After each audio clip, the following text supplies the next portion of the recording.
Ladies and gentlemen. Good afternoon. We want to thank you all so much for being here this afternoon. We're going to reconvene the Seminole County Board of County Commissioners meeting from earlier today. This afternoon we have a public hearing, a couple of different items that we're taking up. The first thing that I would like to ask one of my colleagues is to make a motion for proofs of publication. So moved. Second. Motion by Constantine, second by Delary. All those in favor say aye. Aye. Any opposed? Motion passes unanimously. Thank you. We are going to, I'm going to go ahead and talk about what our rules for this afternoon's public hearing are going to be. There are a couple of different things I'd like you to take note of if you want to participate this afternoon. The way that we are going to work through is that our staff is going to present each item for consideration this afternoon with a recommendation, and that the board will have an opportunity to ask questions of staff when the presentations have finished. After that, the applicant for the item will have an opportunity to make a presentation, and the board will have a chance then to ask questions once the presenter has finished. Members of the public who would like to participate and give input on these items have two different ways of doing that. If you would like to make public comment, there's a yellow form out in the lobby that we'd like to ask you to go ahead and complete now and turn it into Ms. Kuntz up at the front desk. If you do not want to make public comment and stand at the podium, then we have a green form that you are welcome to fill out. This is your comment that will be passed down the dais for any of the board members to read. So it will be taken into consideration but not read publicly. You will have 3 minutes to, on that form, I'm supposed to remind you to please mark whether you support or oppose the item and write the item specifically that you want to comment on. That helps Ms. Kuntz make sure that she calls the right name at the right time for the right reason, and that helps to keep us on track. Members of the public will only be allowed to give comment once per item. Speakers, when you come forward, should state your name and address clearly for the record, and whether you are for or against. You will be given 3 minutes to speak unless you are the official spokesperson for an HOA or a legally organized group.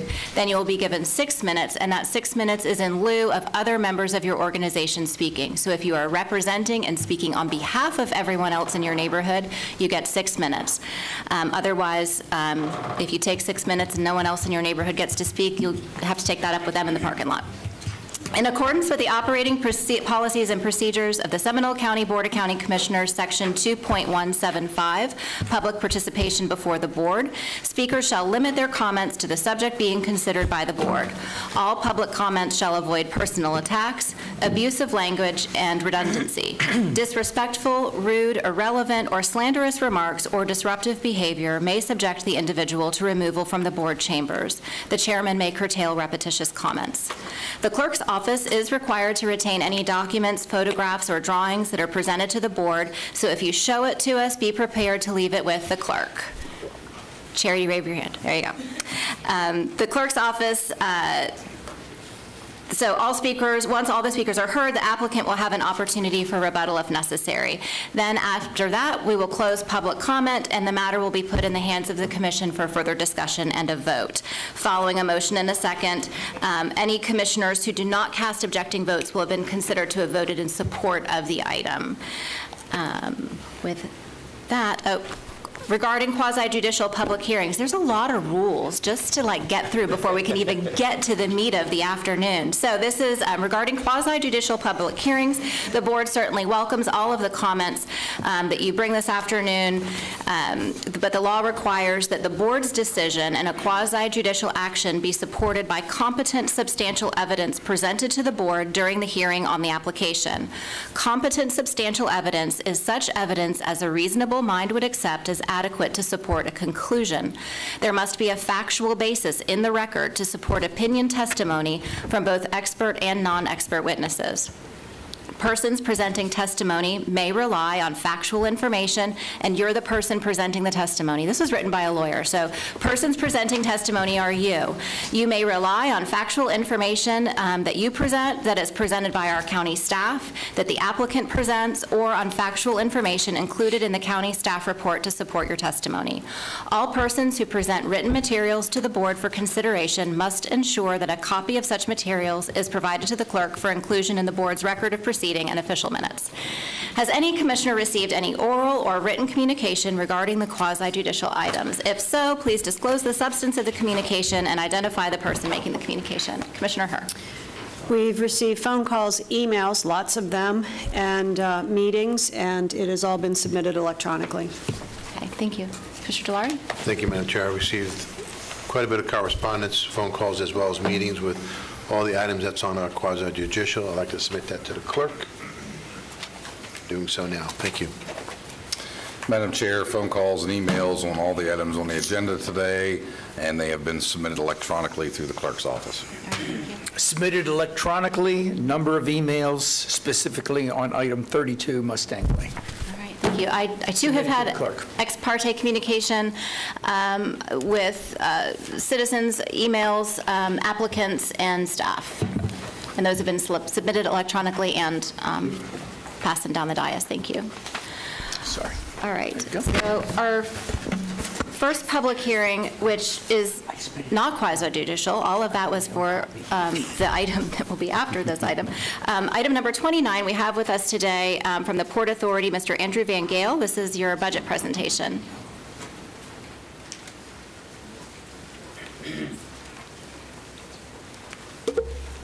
Good afternoon, Commissioners. My name is Andrew Van Gale. With me is Chairman Matt Criswell, the Seminole County Port Authority, and Mr. Bill Spivey, our secretary, is here. And before I want to get started, I just want to say it's been really good working with you guys. Really consistent through the years. Bob, the longest so far, and been up there 17 years doing this. And I just want to say there's never any surprises. It's really cordial, and I like your approach. And I just want to thank you for making it easy for us to work with you all. So once again, we're here to present our budget, and hopefully you all received your packages and read through them thoroughly line by line, and I'm here for any questions on that. So the Port Authority Board of Directors approved this budget back in June. We think it's solid, reasonable, conservative, and gets us to where we want to go. So before we really get into next year, you'll realize I had a few comments and accomplishments pointed out earlier. We are losing our longtime attorney, Mr. Coover, so we've selected a new attorney, a firm out of DeLand, Darren Elkine and Associates. So we're looking forward to working with him. But some other milestones for the year: we've maintained an occupancy rate of 100% for the entire year, so really proud of that. Keeping our tenants in place and very little receivables. We're nearing site completion on our 3-acre site. We've talked a lot about that. We've been the last 7 years working on infrastructure, drainage, retention ponds, and master drainage project. That's all complete now, so now we're in the building phase, the rebuilding phase. So our site is about ready to go to start putting some buildings on and capture some more revenue. We have a new investment strategy, compliments of Mr. Spivey that kind of opened the door to us. So we've been really fortunate to invest in local government investment pools. Are doing well this year. So that's essentially is almost like having another facility that adds revenue for the Port Authority. And we're also undergoing a systematic review and evaluation of our business model. Thank you to Commissioner Herr, who's helped us kind of look at things in a different business approach, and really thank you for that guidance on there. So we're going to try to look at gauge our competitiveness with private industry with the goal of increasing our revenues.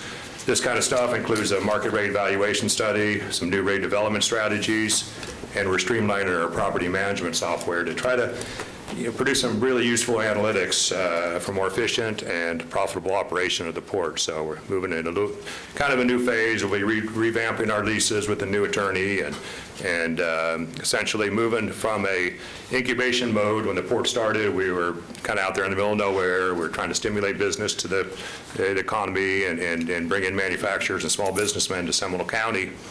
Now we've matured in that respect where the operation has changed a little bit, so we want to make sure that we're consistently achieving profitable operations, we're saving money, and we're returning investment to the county. So it's kind of a good, exciting time to be able to see this growth pattern with the port. So with that, out of this year too, we did have some money we're able to bring back to you. We have $300,000 that we've set aside that we'll be bringing to you in October. So that's kind of our surplus fund contribution for the current year. So as we look to next year, which will start October 1, The budget today we're presenting for fiscal year 2023-2024, the total budget is $5,285,986 total budget. Our predicted budgeted operational revenue is $2,187,357, and that's kind of represents about a 9.5% increase over current year of last year.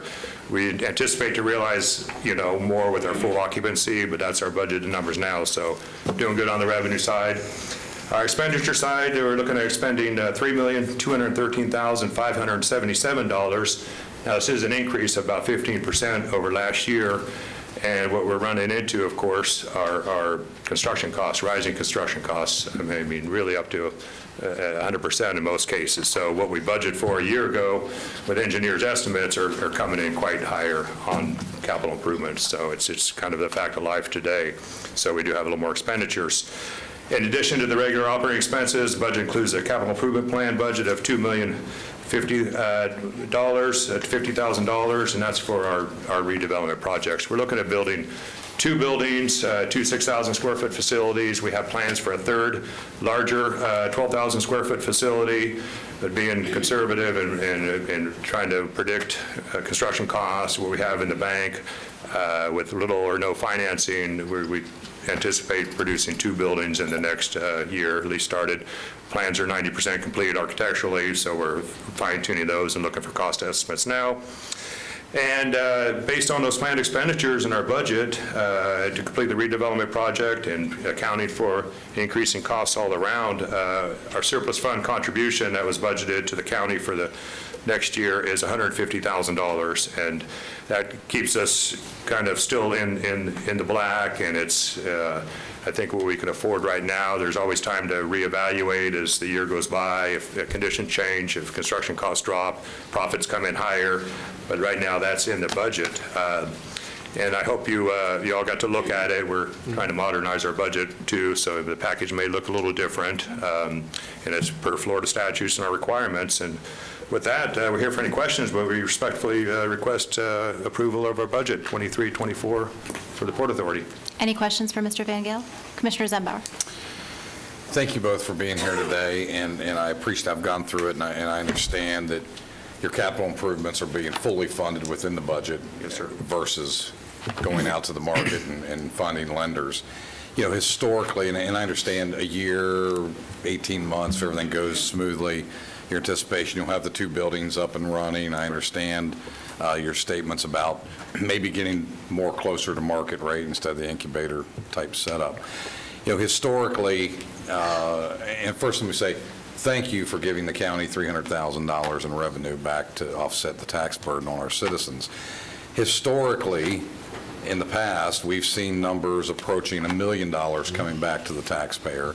And so my question is, based on your schedule right now, have you done any long-term financial strategy and budgeting, say, over the next 3 to 5 years?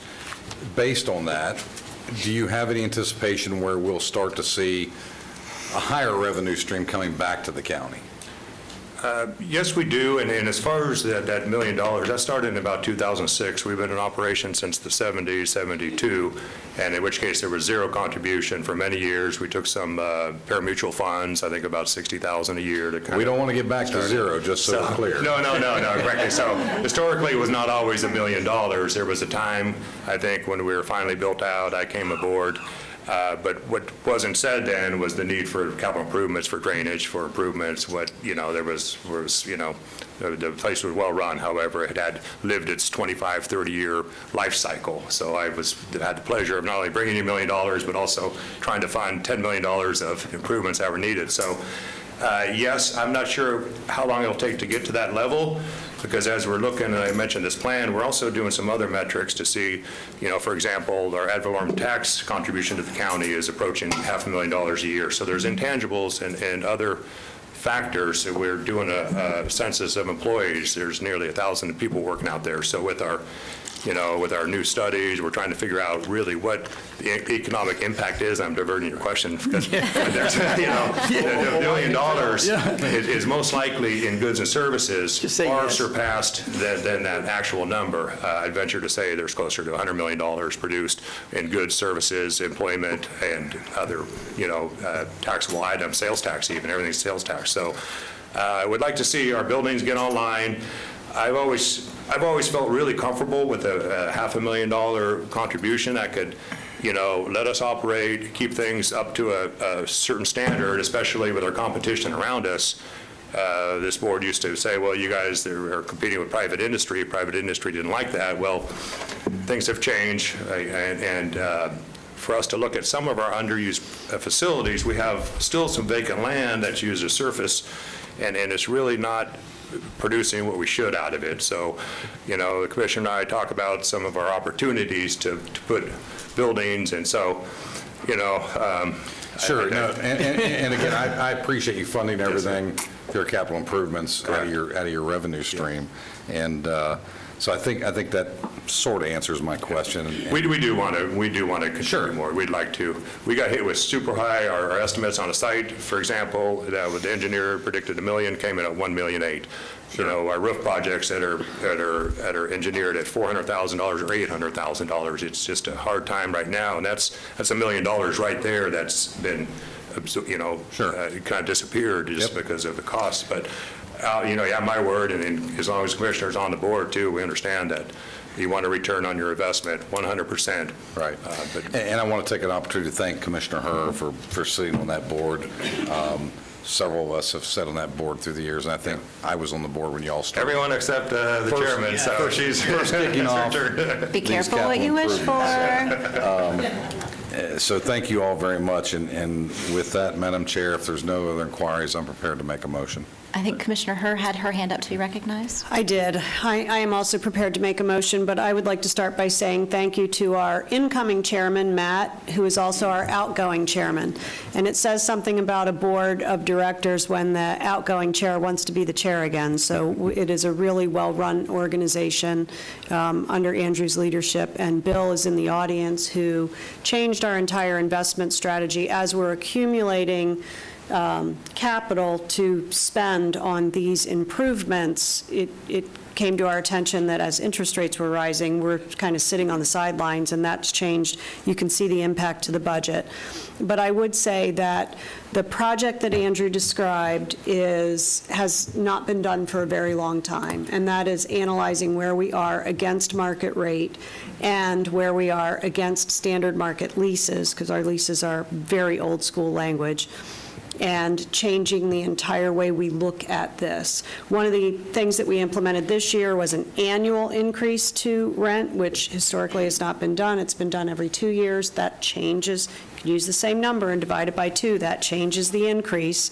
It's subtle, but it matters, and it's actually easier on the business owner.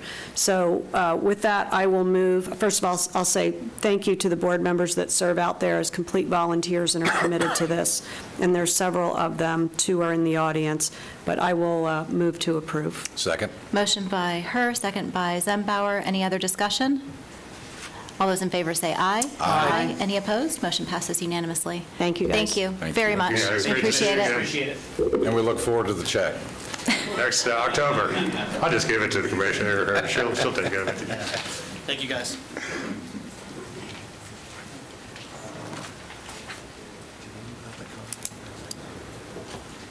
I don't think there was. Just to make sure, was there public comment for that item? We talked earlier and didn't have anybody. There was not. I do have 2 for the next one. Okay. So our next item is actually continued from our June 27th meeting. And Doug, if you wouldn't mind coming forward and presenting this. Yes, good afternoon, Madam Chair, Commissioners. Doug Robinson with Planning and Development. And as you stated, this item is continued from the June 27th, 2023 Board of County Commissioners meeting. It was also a public hearing item at that time. Oh, it is. Thank you. I see it. Yeah, thank you. Yes, so since it was continued, I will probably be a little bit more brief this time. The applicant is requesting a small-scale future land use amendment, map amendment from plan development to plan development, and a rezone from PD plan development to PD plan development in order to increase the number of multifamily residential units from 300 to 680. So this PD was originally approved in September of 2016 to allow 300 multifamily units, 40,000 square feet of retail space, 15,000 square feet of restaurant, 80,000 square feet of Class A office space, and a 200-room hotel. So this map just shows the future land use on the left, which today is PD, and the zoning on the right, which is also PD. This was initially the HIP TI future land use and was changed at that time to PD. So the applicant is now proposing an additional 380 multifamily units in place of that 200-key hotel and the 80,000 square feet of office space. They currently, in the PD, we currently still allow the 40,000 square feet of retail and the 15,000 square feet of restaurant space. We've also written the DO that to allow that they could also have the maximum of the 80,000 square feet of office space and hotel in exchange for a reduction to an equivalent amount of another proposed use. So that reduction is determined by a traffic conversion matrix that's also included in the development order. So now just bringing you up to date on what's occurred since our last meeting. Oops. We're going to talk a little bit about the development order and the master development plan. We heard from the board some conversation about workforce units and EV-capable, EV-ready, electric vehicle-capable parking. So those are two things that we went back and worked on with the applicant in the development order and in the master development plan. There was also, I believe, some discussion at the planning and zoning about visibility of the parking structure from International Parkway. So there's conditions in the development order, which I'm happy to go over in detail if you consent to having me do that. Otherwise, I'm going to keep it short, and we can call those things out individually. So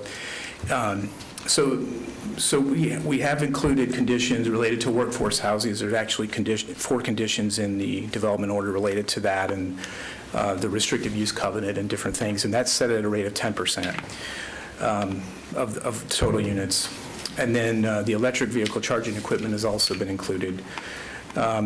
In the process of making his adjustments, the applicant had also requested to modify the master development plan to allow multifamily housing on Lot 3.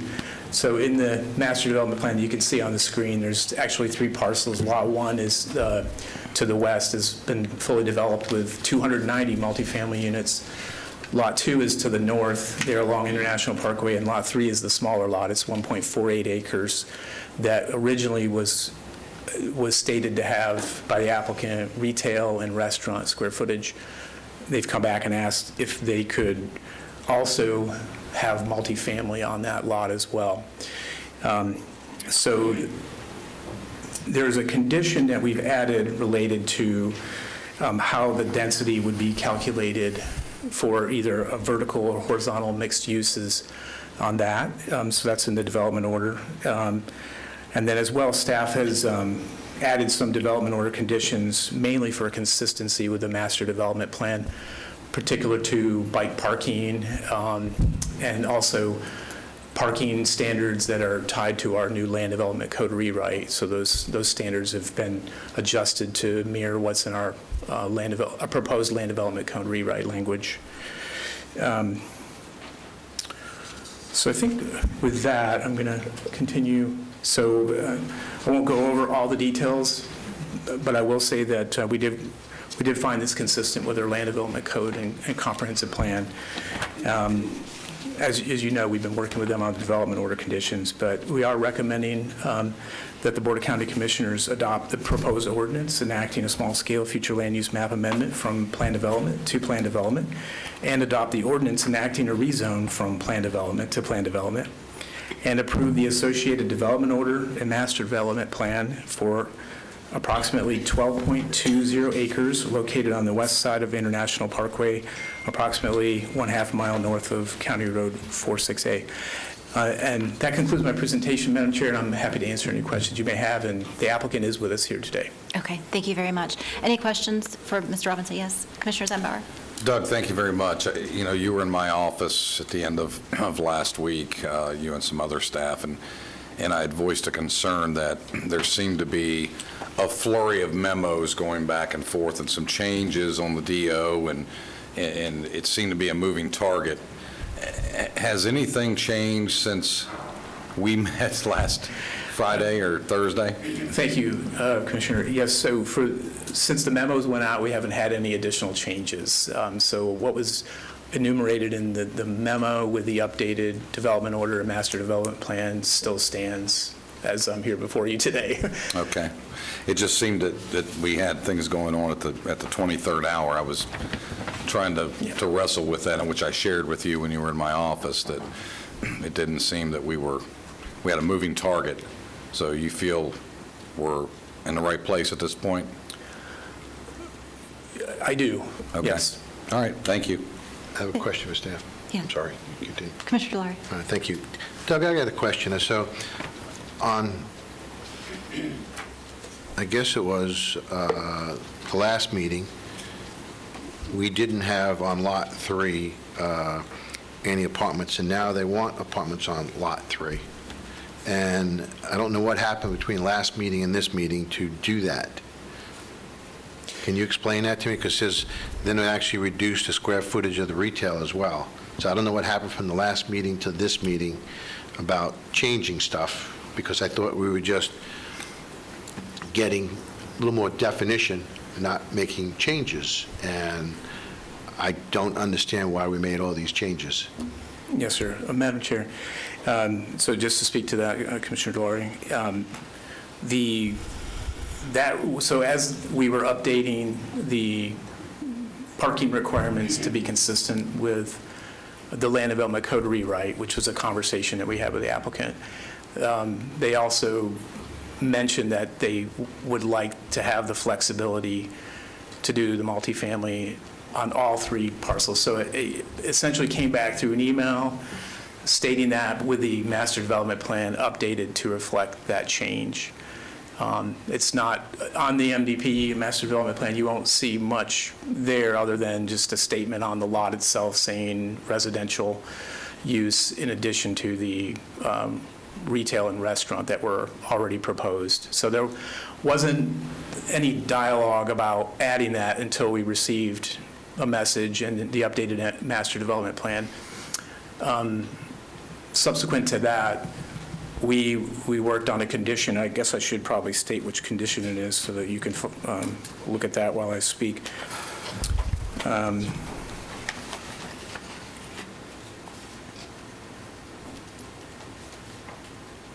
So it's condition W in the development order, and I'll read that out loud. So this is in response to receiving that request to add residential to Lot 3. When commercial entitlements are proposed to be vertically mixed with multifamily residential integrated in the same building, acreage may be double counted for density and intensity calculations. Horizontal mixed use may not double count acreage for density and intensity and must demonstrate sufficient acreage for each proposed use so that the density and intensity maximums are not exceeded. So mainly what we're driving at here is if they vertically stack the residential on top of the residential restaurant and retail uses, we would not discount the land out of the density, which is currently set at 56 dwelling units per acre. That's for the 680 units over the entire site, the 12.2 acres. So that W that you just read is not the W that I have. Okay. And Madam Chair, I'd also point out the development order that actually is online has none of those provisions. I'm getting more. Before we all chime in on that, because I did read along with you word for word, and it does match what I have in front of me, but let's pause for a moment, and if things are not matching online, then, okay. So let's put a pin in that for just a moment if we could, and let's keep going, and we'll go back to that when they've had a chance to review it. So anything else that you can help answer that is not related to that right now? Well, I guess I would just elaborate on that a little bit more so I can close out that.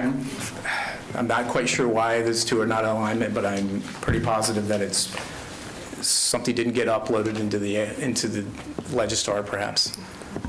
Well, we'll worry about Okay. that piece, Yeah. but let's, So that was, the reason that condition was added is if they decided on that parcel, they wanted to have a horizontal mixed use, so in other words, they had a restaurant next to multifamily housing, we would subtract that portion of the land out of the entire density calculation.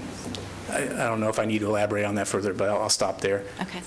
Any other questions for Mr. Robinson, Mr. Zembauer? Have a follow-up. Okay. Going back to when this applicant originally came and fast forward, and I think you spoke a little bit about this, I'm wondering where this affordable workforce housing aspect, I didn't see that was proposed initially, and now it's being proposed. So did the applicant make that proposal? They want to do that? No, so following the last meeting, June 27th, there was quite a bit of conversation about including that. That was something that staff put forward to the applicant, and actually, we'd initially put forward 20%, but we had heard that probably wasn't feasible, and we had revised that down to 10%. 10% of the total units. Okay. And presented that back to the applicant. We didn't hear anything subsequent to that saying that that wasn't acceptable. Okay. Our director just reminded me of another condition that I'm hoping is correct in your packets. If you don't mind, I'd speak to this as well. Which one? It is condition Y in my development order. It's a minimum of 20,000 square feet of retail and restaurant space must be built as part of the plan development. However, office and/or hotel uses may be built in addition to or in lieu of retail and restaurant uses at an equivalent rate per the trip conversion matrix shown in condition B. So the intent was that we do expect to see some mix of uses in this plan development. And so this was a minimum that we put forward for your acceptance and discussion. But that's what we thought was necessary to make sure that there's some ground floor retail and restaurant in this development. Commissioner Herr wanted to be recognized. If you're done, Commissioner Zembauer? So I think the discrepancy between what you're looking at and what we're looking at is we are actually looking at a development order and the electronic version and the paper version in a book, and you're looking at a memo that includes a development order, and they look different. Right. So I'm looking at what you're looking at. We are probably on the wrong page. You guys can talk amongst yourselves. But I just want to point out that there were a lot of changes in this. The EV parking was requested by this board, so they conceded to that. The workforce housing was requested by this board, so they conceded to that. We asked for 20, they gave us 10. The blocking the parking garage view was, I think, already in the mix in terms of the initial concept that they had talked about, but was of interest to us, so that seems to have been added. And the LDC changes were ours, which we went in after the fact and are now governing to the LDC changes that have not been passed yet, which may or may not be a good idea. But that's the reality of where we are. I would tell you that from my perspective, and this is my district, I realize that HIP-TI was the desire. I went back and read all of the memos that got circulated by board members around the history of HIP-TI, but this moved to PD years ago. And the concept of putting intense housing where intense housing already is on a 4-lane road with easy access to a highway, if there's ever a place to put it, that's where it probably should be. The parking garage has been an eyesore in that neighborhood. I'm looking back there at George. You guys started yelling at me about that the minute I got on this board, although I had nothing to do with the parking garage. This would resolve that view of the entrance to the community. And quite frankly, I did see the change on that additional lot.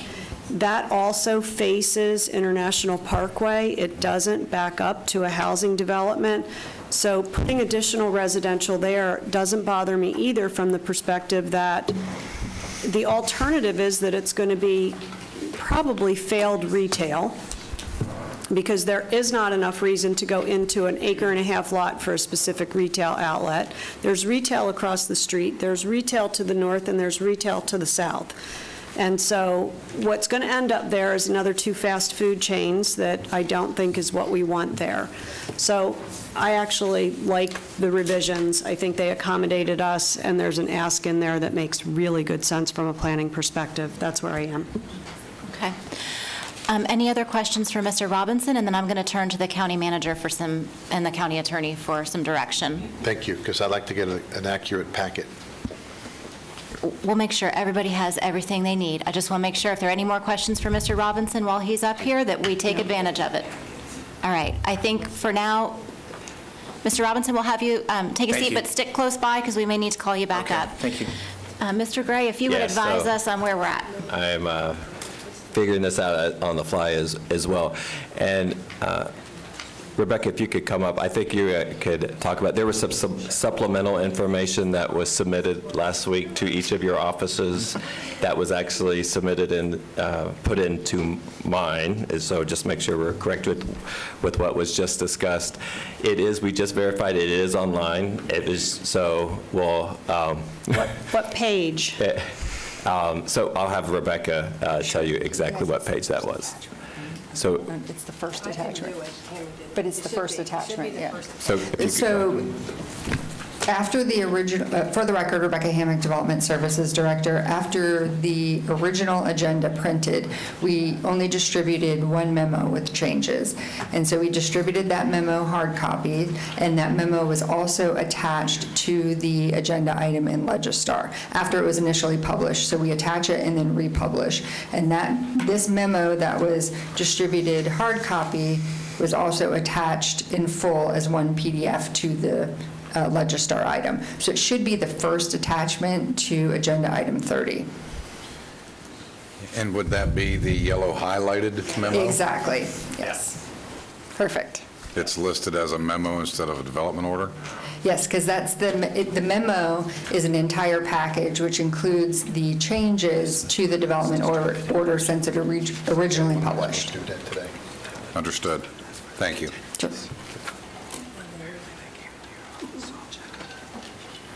All right.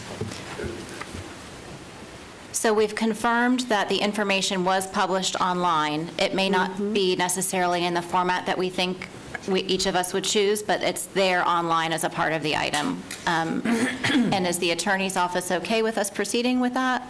I mean, are we putting ourselves in a situation? Well, the document was distributed to all of the commission offices, from what I understand, and it was emailed to all of the commission offices. So it has been distributed as of last Thursday around midday. And would the public have had an opportunity to, I think that's, quite honestly, is more of a concern to me, isn't that we were mollycoddled, but that the public had it. At what point was it uploaded? It's there. Was it uploaded last Thursday? No, it was uploaded Monday. So yesterday. I mean, it was in advance of the meeting. I would be comfortable with proceeding. Okay. All right. Welcome. Thank you, and good afternoon, Madam Chair. If you would, Commissioners. introduce yourself. Yes, Tom Sullivan with the Gray Robinson Law Firm on behalf of the applicant. I think what I'm about to say hopefully will be a positive development just in terms of getting clarity on kind of what we're asking for. And for purposes of today, and I believe this was communicated yesterday afternoon to the commission, but we are respectfully requesting a continuance to your September 26th meeting. Particularly, and this candidly was not the main reason. The main reason is that there's some issues, outstanding issues in the development order. We received a couple different versions of this. We've worked well with your staff, but we received a couple versions of this last week, I think maybe 3 last week, and it just doesn't feel like we've kind of baked everything in that we need to in terms of what we want to propose, and I think that's frankly compounded a little bit by the different versions maybe of what you all are looking at. I think it would be a prudent decision to kind of come back 30 days or so. Again, we would specifically requested September 26th, just so we feel like we can get this right. And I think that would ultimately make for a better project. There's a couple open issues that we really think require some further refinement in that development order. So that I'll just leave it at that, unless there's questions for me. But that would be our request today. Okay, Commissioner Thank you. Herr has a question for you. I'm prepared to move to approve for date certain continuance. Second. Okay. Can you repeat that? Yeah, I didn't so hear we it. need to make the motion is to continue for a date certain, September 20, what was it? 6th. Thank you. Without prejudice, if the motioner and seconder will accept Okay, an amendment. Commissioner Herr made the motion to continue to date certain. Commissioner Constantine seconded it. I don't think we have to deal with or without prejudice in this environment. Chairman, I have 2 speakers. Correct. Okay, so what we need to make sure is that the public that is here who may be speaking understands that are the comments, this is just for me, are the comments on the item or are the comments in the continuance? We don't know. Well, theoretically, the continuance just, became an option. Are you, Commissioner Herr, for point of clarification, are you making a motion to continue an administrative continuance on the request of this board, or are you making a motion to accept the applicant's request for continuance because the processes are different? I would make a motion to accept the applicant's request for a continuance. It was to be pure to the process. It is not our desire to continue this item. It is the applicant's desire to continue the item, although that may be different given the book. I am flexible on that point. I would also tell you that if there are people here that want to talk about this today, that we don't have to bring them back. I would not mind hearing the public input if that is appropriate, but certainly want to follow the process and the rules. The seconder would concur with the fact that if the citizens are here and want to talk about the issue, they should, but this is the applicant's request. So there's a motion and a second. The only question I have Sorry. is, I'd rather we do it administratively, because if it's the applicant's request, we have a policy for 48 hours. Right. And that's the only reason why I'd rather follow the policy if we're going by the applicant. If we're not going by the applicant, that's different.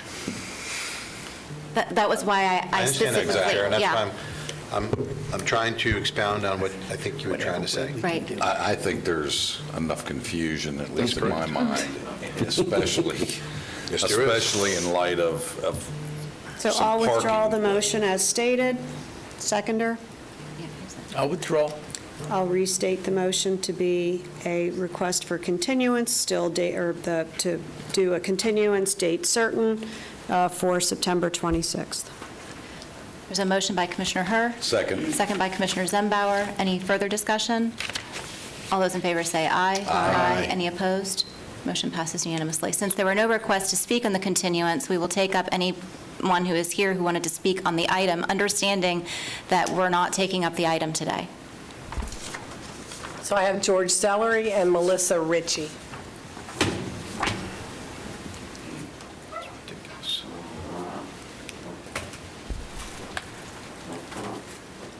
Mr. Sellery, welcome. Name and address for the record.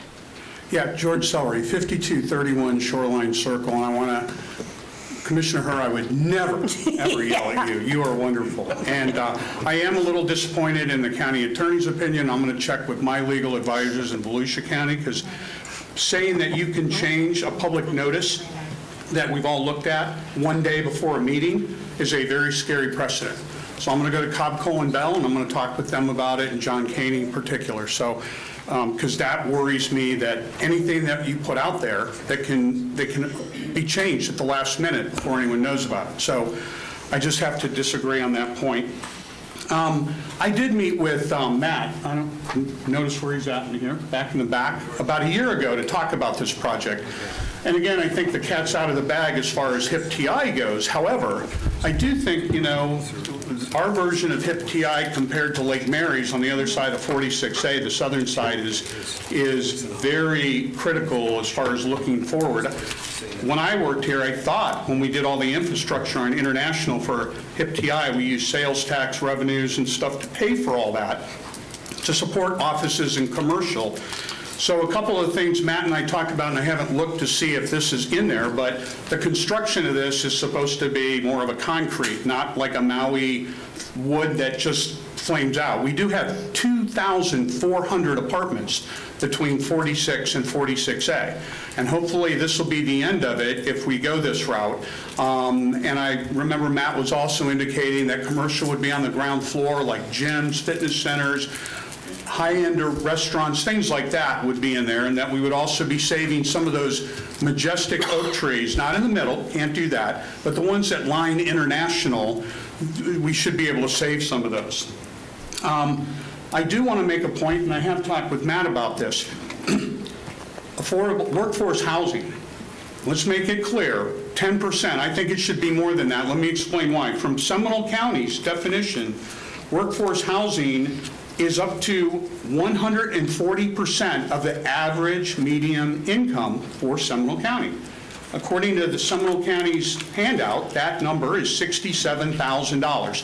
So workforce housing is up to $93,000. Until last year, none of you guys would have qualified for it.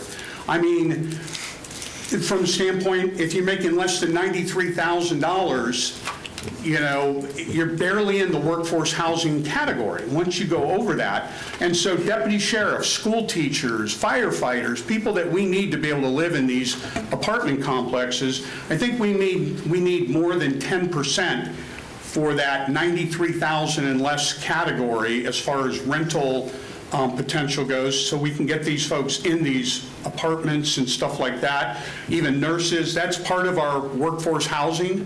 It talks about those categories of government employees and stuff. So right now, the way it reads is only 10% have to fit in that category, and everything else can be a lot higher. So that's what I have. Thank you very much. I appreciate it. Thank you. Is the next speaker?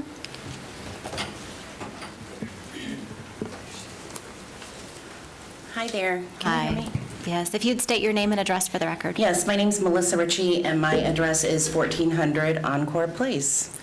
I am actually the property manager at Allure on Parkway. I have been the property manager there for the last 14 months, and I also live on property. So it is concerning to me to have this number of multifamily housing units, first of all, right in my front yard, but secondly, because if you look at the CoStar group, I'm sure most of you know who CoStar is, but they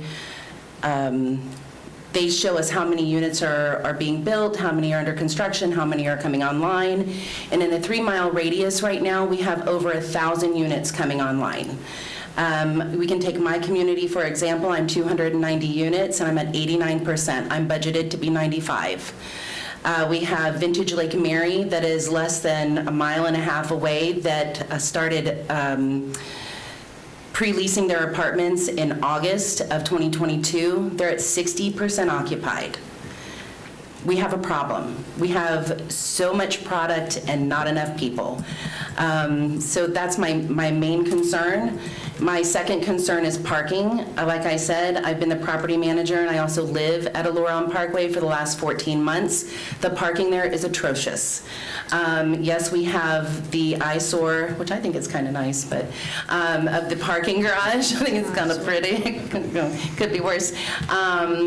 And yes, we have residents that utilize that. We do charge a premium for that parking garage, but at the same time, we have open parking. That's where your guests, your friends, your family park. So imagine what that's going to look like with the addition of 600 additional apartments, whether you go vertical or not, and then you add in any kind of retail or restaurant. It'll be a nightmare. I just wanted to state that for the record. I'm completely opposed to having additional multifamily housing. Okay. Thank you. You're welcome. That's the first person from the industry I've heard say, we Ever. already have enough housing. That's I'm fascinating to me. speechless. Yeah. I'm speechless as well. So I'm going to ask the applicant if they would like to come back up and have an opportunity to answer any questions that the board may have or address any of the comments that were made by the public, because I feel like even though we're not taking it up, there were some specific comments made about your project, and so I'd like to give you the opportunity, if you'd like it, to comment.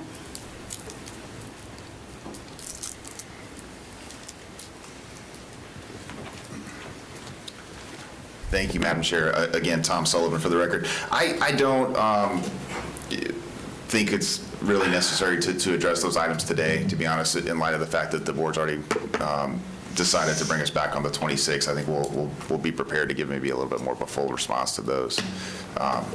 So unless there's any other questions, we appreciate the continuance. Any other questions for Mr. Sullivan? No, sir. All right, thank you very much. Thank you. Appreciate it. All right, our next item is the Howell Branch Estates rezone, item number 31. Don't we have to vote on that? Do we have to vote? We did. Did we not vote on the continuance? Yes, we did. Yes. They did? Okay, Yes. my bad. Yeah. Sorry. Didn't we? Yes. We did. Okay, all right. My understanding. I don't remember. That doesn't get better. That memory thing takes its toll sometimes. Maybe. Yes. Okay. Good afternoon. Joy Giles, Principal Planner for the Planning and Development Division. The applicant is requesting approval of the Howell Branch Estates rezone from A1 Agriculture to R1BB Single Family Dwelling on 4.34 acres located on the east side of Howell Branch Road, approximately a quarter-mile north of Aloma Avenue. The applicant proposes to develop the subject site as a single-family residential subdivision in compliance with the R1BB zoning regulations with a minimum lot size of 5,000 square feet and a minimum lot width of 50 feet. The subject property has a medium-density residential featured land use designation, which allows a maximum density of 10 dwelling units per net buildable acre. The site is located within the Seminole County Utility Service Area and will be required to connect to public utilities. The requested R1BB zoning classification does not require a plan for review during the rezone process. Therefore, at time of preliminary subdivision plan, the development will be evaluated for buffers.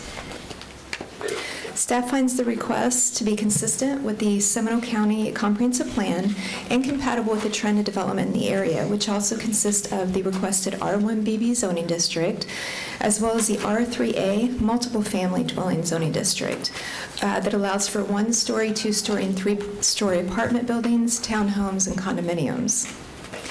Due to the higher than average concentration of people and vehicles, the R1BB zoning district is typically situated where it's well serviced by public and commercial services and have convenient access to thoroughfares and collector streets.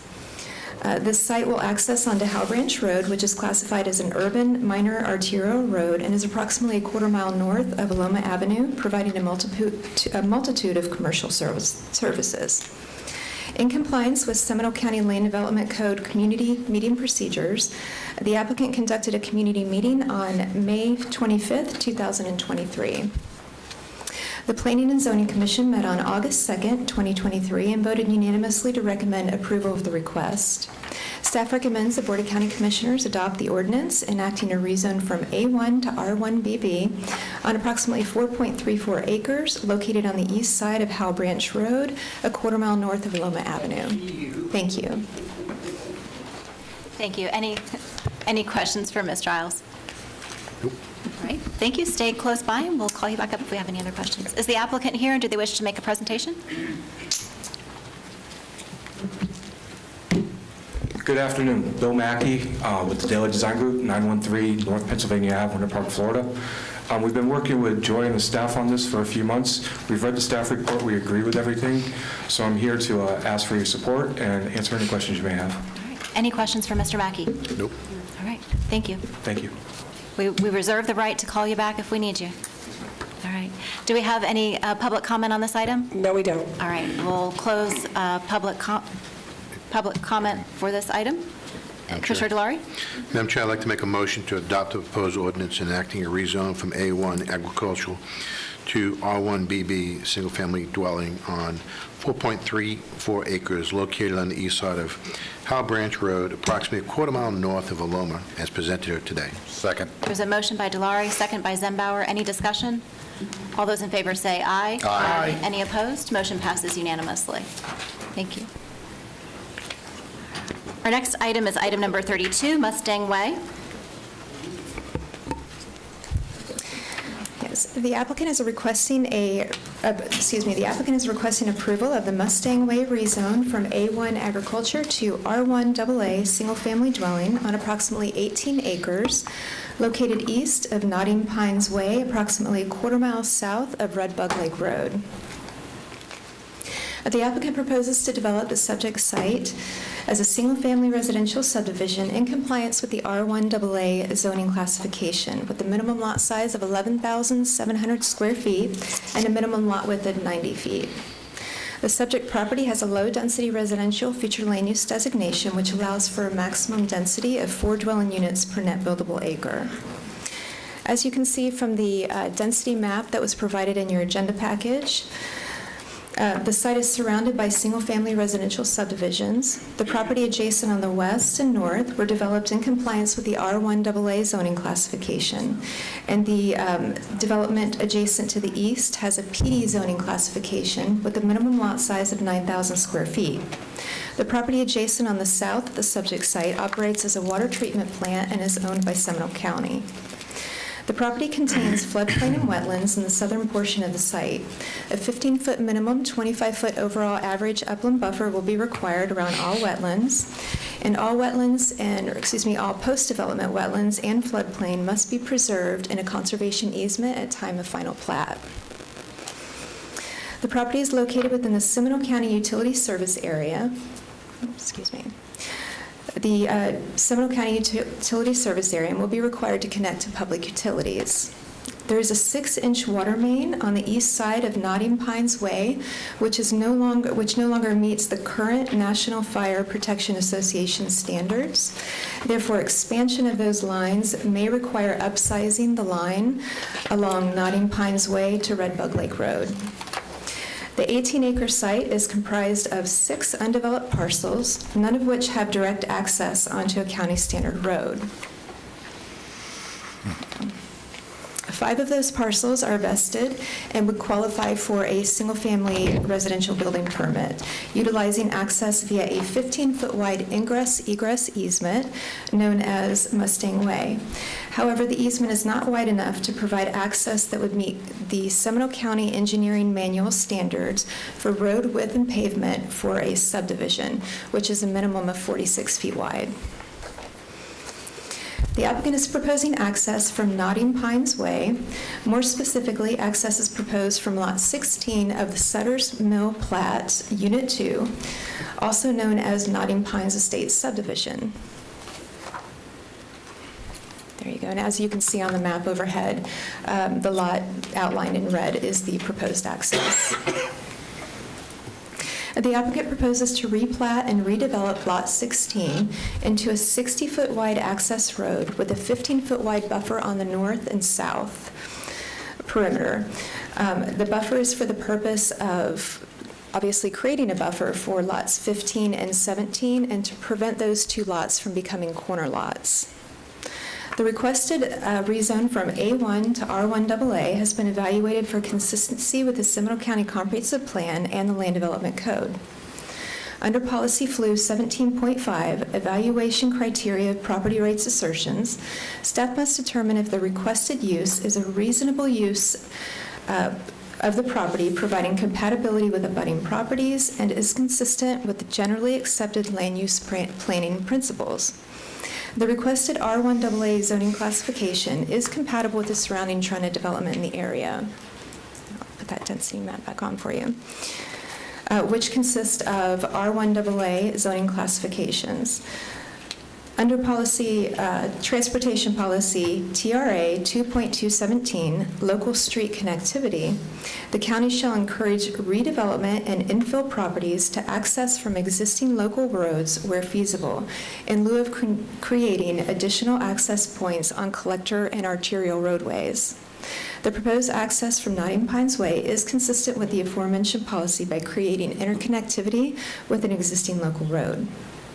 Staff has determined that the request is consistent with the comprehensive plan and compatible with the overall trend of development in the area. In compliance with the Seminole County Land Development Code community meeting procedures, the applicant did conduct a community meeting on February 6, 2023. The Planning and Zoning Commission met on May 3, 2023, and voted unanimously to recommend denial of the request. The commission did express that, based on findings, that the R1AA zoning district is not consistent with the trend of development in the area, and did recommend a rezone to RC1, which is a minimum of 1 acre lots. Staff recommends that the Board of County Commissioners adopt the ordinance enacting a rezone from A1 to R1AA on approximately 18 acres located on the east side of Nottingham Pines Way, approximately a quarter mile south of Red Bug Lake Road. Thank you. Any questions for Ms. Giles? Nope. All right. Thank you very much. Is the applicant here, and do you wish to make a presentation? Yes, Chair. My name is Rebecca Wilson, here on behalf of the property owners, 215 North Eola Drive. Much of what was in my presentation has already been covered by staff, so I will go through it as quickly as possible. Do I have a clicker? Oh. Thank you. We've gone over the location, and just one thing I want to point out, and this aerial is a great place to do that. As staff stated, there are wetlands on the southern portion of this property. We are not requesting any impact to those wetlands. We understand that we have to stay out of those, and that we also have to comply with the Water Management District and FEMA when it comes to any potential impacts to any of the floodplain. And you'll see that as the properties were developed both to the east and the west of us, their cul-de-sacs and development ended right along that wetland line, and we would propose to do the same thing. The future land use map is really clear. This is low-density residential property. It is low-density residential all the way around it, except for the land that is owned by the county, which is why the recommendation from your Planning and Zoning Board is rather curious to me, because I don't see anywhere near us that there is a requirement for 1 acre lots. This is the request. We currently have A1 zoning, much like the project just before us, and we are requesting, I believe, the only zoning district that is compatible with the LDR. This is something that Joy went over, just showing that our request is compatible not just in the zoning type, but also in the required lot frontage and lot size. It is exactly the same as the lots to the north of us and to the west of us, and it's slightly larger than the lots that are to the east of us. This just goes through how this rezoning is consistent with the county's comprehensive plan, and it also goes through some of the findings that are in the staff report about compatibility. One of the things that is probably most interesting about this site is the need for us to gain access to it. So we went through and looked and just tried to figure out how this property found itself in this situation without access onto a public right-of-way. We've outlined there how over the years the county has vacated right-of-ways that led down to this piece of property, and in fact when the properties to the north and to the east of us were developed, that developer requested an abandonment. Looks like they gave back to the county a drainage and utility easement, and then eventually vacated that easement also, so that the portions of right-of-way are now people's backyards. We are not seeking access through Mustang Way. We agree that Mustang Way is a 15-foot easement that was meant to serve the property if it were developed as is. I believe staff says that there could be 5 vested units, and that's what that 15-foot easement that runs across the northern portion of some of our neighbors' properties would support. Instead, we are, as you know, because it's the next item on the agenda, we are requesting to connect to Nodding Pines, which is a county right-of-way with land that we have purchased and are requesting a replat to county standards. Now, it wasn't cheap for my clients to go out and buy a house just to have it eventually become right-of-way. And we also weren't out looking to particularly pick a fight with any of our neighbors. So before doing that, we've tried to gain access in many different ways. We spoke with your county staff about trying to connect through the south, but as you could see, that would go through the wetlands and Howell Branch Creek. So we are not trying to impact wetlands in that manner. We also tried to connect to the east. There is land there, but it is that the HOA owns the land we would have to use to connect, and then there's also another private property owner in between, and there's also a stormwater easement over much of that property. So it really left us with the only option, and that was to connect to the west. And that just sort of goes through all of that once again. I'll just leave it at this. We agree with the staff report. You know, one of the things that we did not show at the planning and zoning meeting, and maybe to our detriment, was the type of concept plan we were looking at. As a lawyer, I don't like my clients to share these because we're coming in for a straight rezoning. So nothing shown in this concept plan are you all promising us we would be able to achieve, and vice versa, nothing in this concept plan are we promising this is exactly the way we would do it, because as you know, this is the first step in this process, and we have to do our final engineering and come back through the preliminary and then final platting process. But generally, we wouldn't have gone through all of this if we didn't think we had a piece of property that was buildable. And so we think that this would be around 33 single-family lots. That's significantly lower than 4 units an acre on 18 acres. Remember also, and it's in your staff report last year, your staff revised its definition of net buildable. Net buildable removes wetlands. We've got a couple acres of wetlands. Net buildable also removes stormwater and right-of-way that is needed. So those are things we don't know until we get further in the process. But again, we think it's going to be closer to the 33 single-family lots. If you want to do a little math, if we're already vested for 5 and we're tearing down 1 house, you know, that's really 27 new homes compared to what is already in this area. So with that, we agree with the staff report, and I'm happy to answer any questions you all have. And Chair, I'd just like to have the opportunity to address any concerns from the neighbors. Absolutely. Any questions for Ms. Wilson? No? All right. Please stay close by. Thank you. All right, we have members of the public who wish to speak? We do. We do. We have several, so I'll do the first three. Yep, so what we'll do, I'll just let you all know, Ms. Coons will call 3 names at a time, and if you would kindly, as she calls your name, make your way to the wall, to the lineup, so that we can make sure that we're trying to be as efficient as we can in having folks come down. So listen for your name in the calling of 3. All right, first up is Larry Smith, Monica Lewis, followed by George Carl.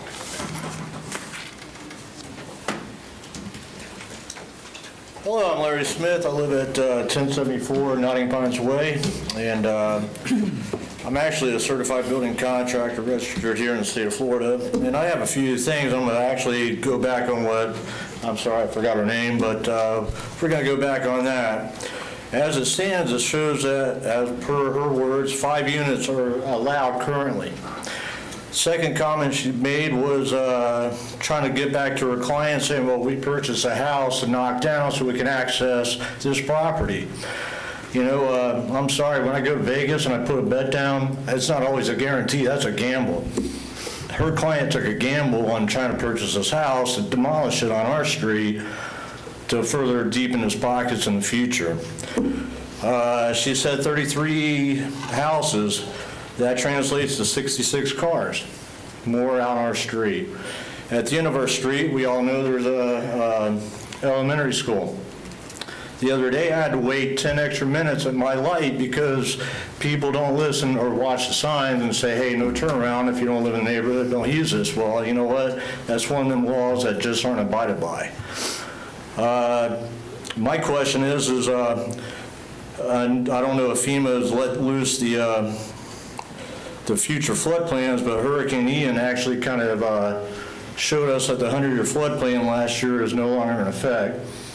So I like to see what these new projections on the flood plans here when they come out. You know, I want to see what they expect those flood plan elevations be for these 33 houses and what the water displacement is. I also know that Howell Creek was breached last year when Ian came through. My house is on the back of a retention area, and I watched that bank almost encroach onto my property. So what I'm getting at is I just want to see what the floodplain is and what the water projections on 33 houses more when you elevate that property with the surrounding neighborhoods. You know, I understand that civil engineers have a job, but I've seen civil engineers do wrong too. So I just like to see all this. So basically, I'm just looking at, you know, what would you do if it was your neighborhood? You could barely get through now, and you want to add 66 more cars and 33 more houses, disrupting an existing community and knock down a house, all on a gamble. And that's the way I look at it. So I appreciate it. Have a great day. Thank you. Thank you. Ma'am? My name is Monica Lewis. I live at 1065 Notting Pines Way. I live next door to the house that will be torn down to make an entrance to the planned subdivision. I have a beautiful forest behind my house right now. Never did I think that a few owners of that vacant land behind me would want to tear down a house in our neighborhood and ruin our quiet street. It's not our fault other development around their vacant land was approved. The owners of that vacant land have Mustang Way to access their property. Redbud Lake Road is already heavily congested. We don't need more vehicles on it, let alone the vehicles going through our neighborhood. The last thing we need is more concrete and asphalt because rain doesn't drain through it. And we've already had flooding in our area. There's enough development in Seminole County right now. Leave the land zoned the way it is. Consider buying the land for the Seminole Forever program. Don't let a few landowners ruin our quiet neighborhood. Thank you. Thank you. And Melanie, if you would call the next 3 names while this gentleman comes forward. Leonard Dizey, I'm sorry I'm pronouncing it incorrectly, and Mike and Lisa Maroney. Okay. Sir, if you would state your name and address for the record. Good afternoon. My name is George Carl. I live with my wife on 1017 Notting Pines Way and have lived there since 1982 when the development was first platted in '81. We strongly object to the rezone of the Mustang Way property and trying to use Notting Pines as their access. This links the two issues together and has been stated repeatedly, the access to this property is deeded in their deeds as Mustang Way. The county didn't do anything. It was in their deeds. So I'm looking at the fact that the Seminole County Board of County Commissioners approved Notting Pines Way in the plat for Sutter's Mill Unit 2, February 5th, 1981. And we've looked at it for 42 years as a stable, forever document which gave our neighborhood many benefits and has encouraged investment and reinvestment in our homes through home improvement, allows children to walk to and from Red Bug Elementary School safely, limits traffic because of the original plat and design of the community, expectations for what may or may not be built next to our home or in our community. Having these equitable and stable conditions seems to be the essence of Chapter 35, Subdivision Regulations, Part 1, Section 35.1, Paragraph A, which encourages development of sound and stable areas in the unincorporated Seminole County. Paragraph B of that document requires improvements ought not to become a burden on the citizen taxpayers that already reside in the area. If the rezoning is approved, how can the county say they support this chapter? What about the direct impact on the homeowners on either side of Lot 16? What about homeowners' equity on Notting Pines Way? What about the confidence we share with other neighbors in approved lot, property, and plats?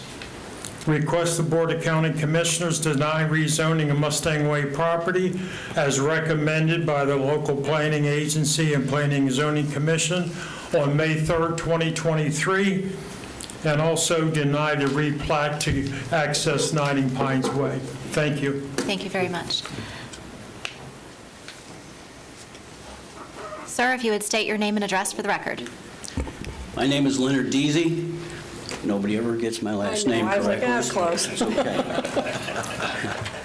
I live at 1065 Notting Pines Way. My wife Monica was up here just a little bit ago. Again, she said the house they want to tear down is right next door to us. We have the woods right behind us. We've been there for a number of years, and we really enjoy it. On our street, there's 43 houses. The neighborhood that connects with us, there's 65 houses. That's 108 houses. Most of those people use our street to access Red Bug Lake Road, where there's a light.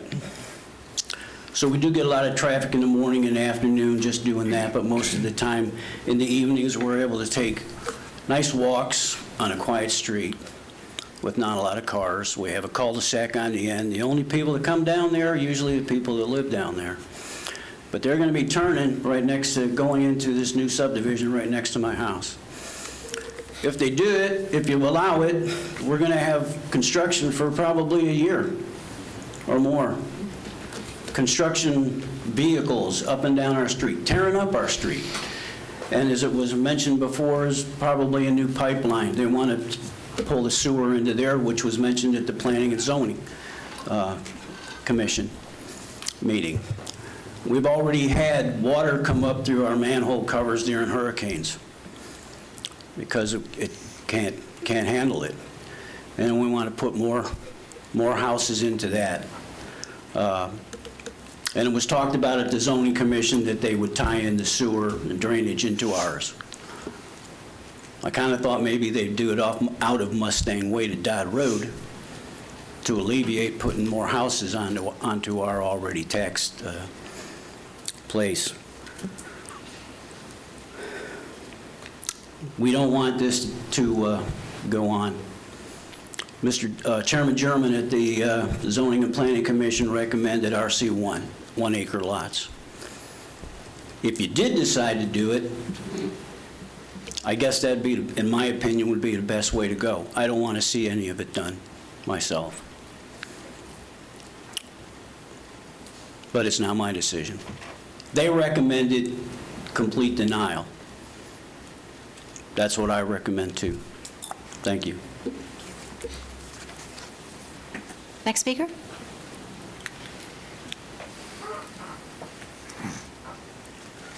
Good afternoon. I'm Mike Maroney. I live at 1041 Notting Pines Way with my wife, Lisa.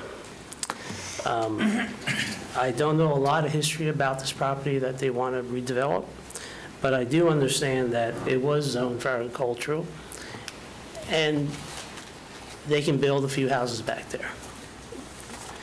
So that's what I would suggest to happen. Every day of the week, Notting Pines Way, like people said, it gets very congested in the morning. It's hard to get out our street.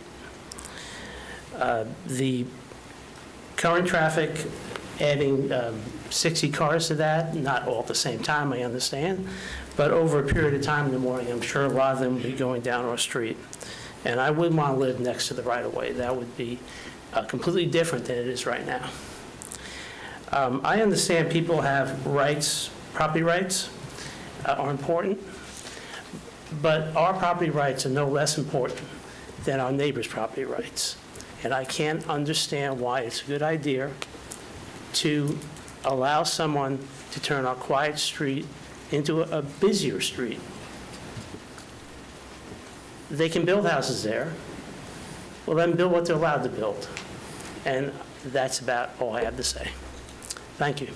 Thank you very much. Melanie, would you call the next three names while this lady comes down? So Lisa's going to follow, and then Al Lindner, Erisbeth Spain, and Joseph Hurley. All right, did everyone hear names? I'd like to defer to another one. I didn't have the number at that time. Al Linder's the name, and I think that Rezzie's going to defer her time to me in the agenda. We don't do that, but thank you. If you'd like to, if someone else would like to speak, they're welcome to fill out a form. Ma'am, your name and address for the record. My name is Lisa Baroni. I live at 1041 Notting Pines Way.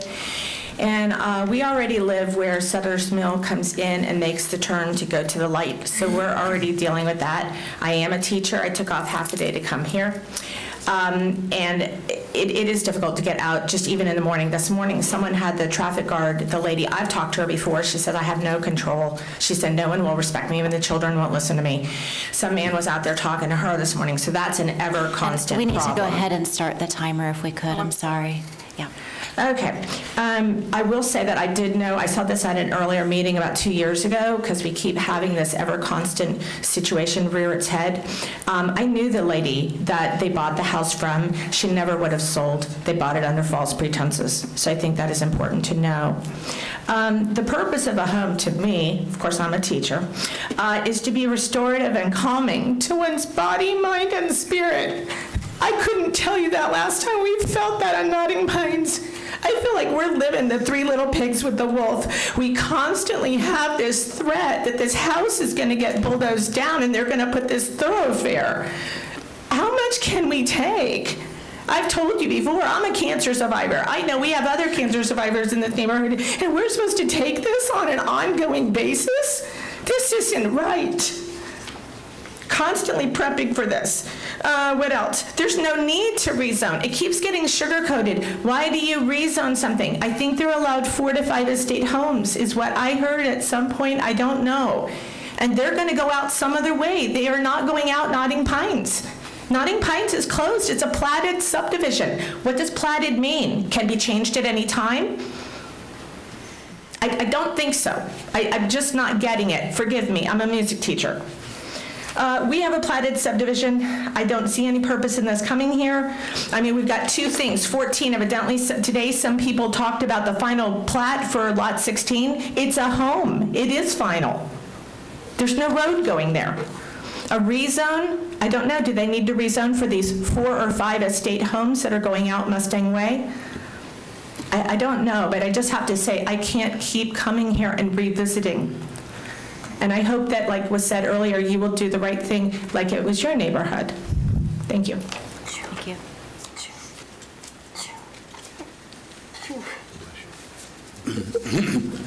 Joe Hurley, 1070 Notting Pines Way. Yeah, good. Okay, 41 years ago, we original homeowners, with our young families at that time, bought new homes on this safe, quiet cul-de-sac street called Notting Pines Way. At the time, we asked what about this land east of us, which was undeveloped all the way to Dodd Road? We were told, of course, it may be developed in the future, sure, but with such access, what could only be done through Dodd Road. The land was undeveloped, so Dodd Road was the reasonable way for access to any of this land.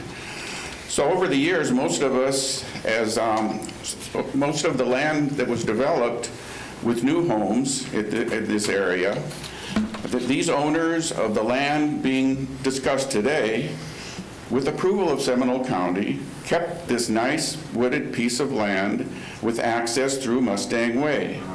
As 2 new housing developments took shape, first Oak Park and then Hollow Creek Park, the owners of this land had every opportunity to adapt and arrange for a wider access from Dodd Road.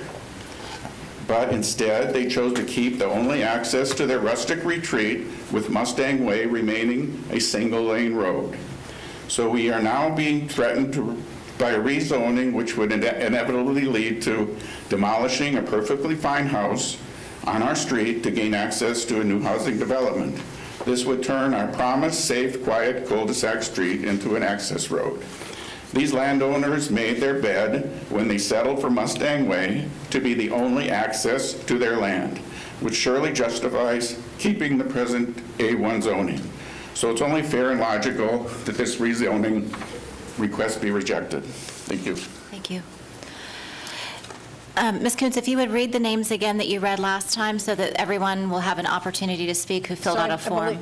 Al Linder, but... He's waived his right to speak. And then Erisbeth Spain and Tom Burke is the last name. Are either of those other any of those, okay, Mr. Burke? Yes. All right. So just so we don't have anyone upset at the end, was one of the names that was called, are you here and are you waiving your time? I think they're both in the back. And I think they're both waiving it. You filled out a form, but you do not wish to speak? It's been said. Okay, thank you, I appreciate that. I just want to make sure that at the end, someone doesn't say, I didn't get my chance, so, great, thank you. Mr. Burke. Hello, my name is Tom Burke. I live at 1036 Notting Pines Way. I think you've heard every reason possible that we don't want this land rezoned. I live on the corner of Mill Creek and Notting Pines. So we have a light at the end of Notting Pines, and the people out of the other subdivision come right around my corner and up the street.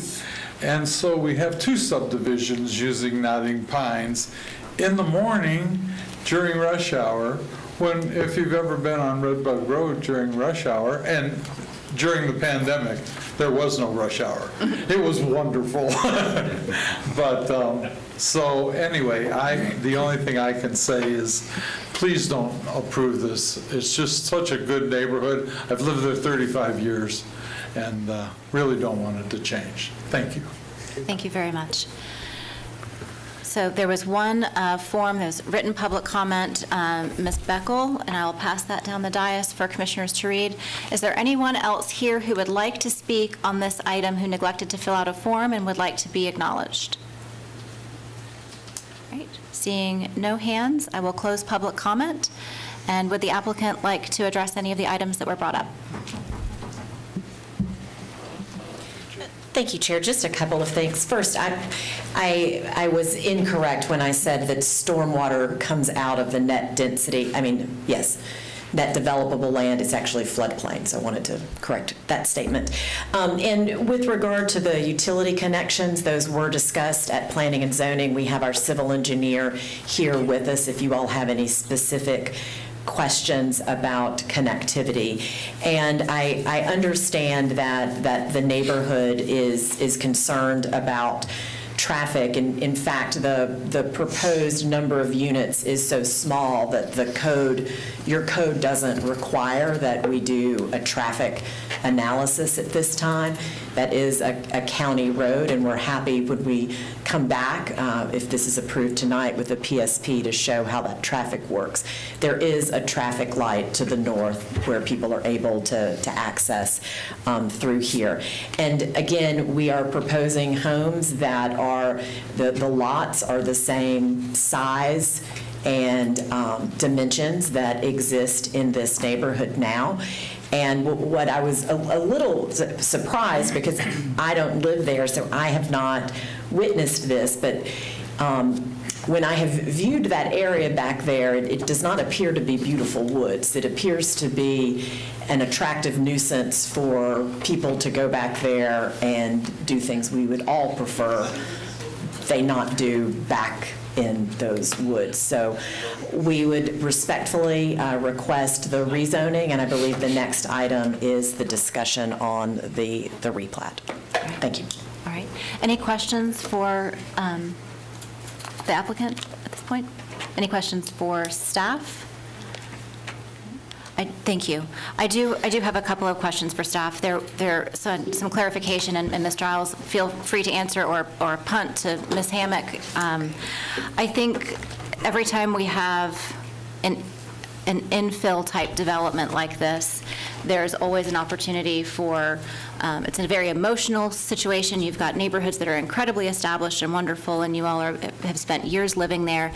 And so sometimes it's hard to separate the emotion from what is legally binding. And so if we could just have some conversation and some education around why does it have to be rezoned? Can you just explain, we have current zoning, there is an underlying future land use that has already been designated for this property. So walk us through how you get from, if you own a piece of property and it has a future land use that doesn't have a zoning that is consistent with that future land use, what the process is, because that's why we're here, right? That is correct, yes. So the existing future land use is low-density residential, which allows a maximum of 4 dwelling units per net buildable acre. Under that land use, we have several different zonings that would fall under that category to be a permitted use. The A1 agricultural zoning classification is what we've come to consider a holding pattern, if you may have heard that in the past. It's undeveloped property, but because of the land use, it has potential to be developed into a property with greater density. Obviously, the reason for the request of access is because this would be the only viable access for a subdivision, for a development of a subdivision. And would a subdivision even include 5 houses? A subdivision could include 5 houses. It could be a small subdivision. If the owner were to take this property as it stands now with the 6 parcels, and they wanted to divide it up into no more units, but different lot lines, they would have to go through the subdivision process. And they would still have to find access? That is correct. Because the current so even if we were to limit the number of houses, we would still have to somehow find access for this property owner? Yes, that is correct. Okay, because I think there's a conception that if we just leave it the way it is and leave it with 5 units, that then we would be okay to use that 15-foot access easement. Yes, so if they were to leave all of the parcels as is now with the existing parcel lines, 5 of these parcels are vested for building permits. They would have to utilize Mustang Way as their access. It is a 15-foot wide access. However, At building permit, the property owner would have to show that there would be a total of 20 feet unobstructed for a fire truck to get down that access. So there'd have to be 2 additional feet so that any, I'm not sure of the correct terminology, but for a fire truck, there are overhangs and such that they would have to have 20 feet unobstructed access. However, if the property owners wanted to change the property lines as a subdivision, yes, they would have to find a different means for access. Okay. And then one of the other things that I'm perplexed about as well is future land use of low-density residential allows for what type of zoning classifications? I know it's 4 units per acre, but tell me what the zoning classifications are. That would be single-family residential. So there's a range of zoning classifications under that. I can actually read the list to you if you would like. Would you put it up on the screen for us? Yes.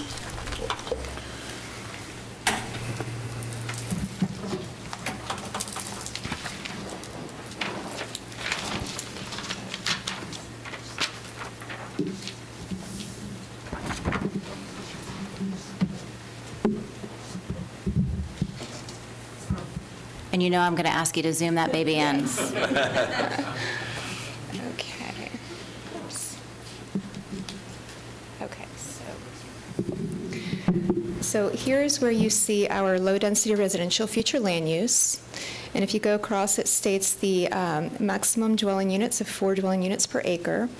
And then next to that, you see all of the permitted zoning classifications. We have R1, which is a minimum lot size of 5,000 square feet. R1A, R1AA, which is being requested today at 11,700 square feet. And then it goes up from there. R1 AAA, R1 quadruple A, A1, and also RC1, which is a 1 acre minimum, and PD. Okay. All right. Thank you. The other thing that I heard and actually read a lot in the emails was related to school traffic. And as a recovering school board member, I will tell you that that separate and apart from whatever happens today, we can take up the issue of parents pulling in and partnering with the sheriff's office and having enforcement there. That we have done that all over, and I see people nodding their heads. Try me. I know. But listen, we've done it in other neighborhoods because this is not a problem that's unique to this neighborhood.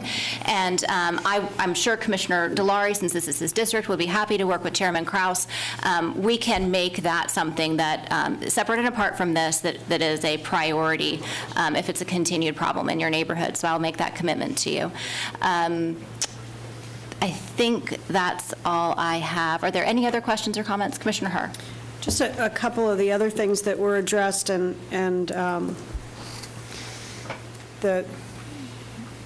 you can see in there that the request could be for a smaller lot size, but the lot size is consistent with the neighbors around it. I do think a couple of the concerns that I heard that I think are really, really important, and that is this is a county road, and in order to build 30-something houses, there's going to be trucks up and down that, and, I have this happen all the time in my very buildable district.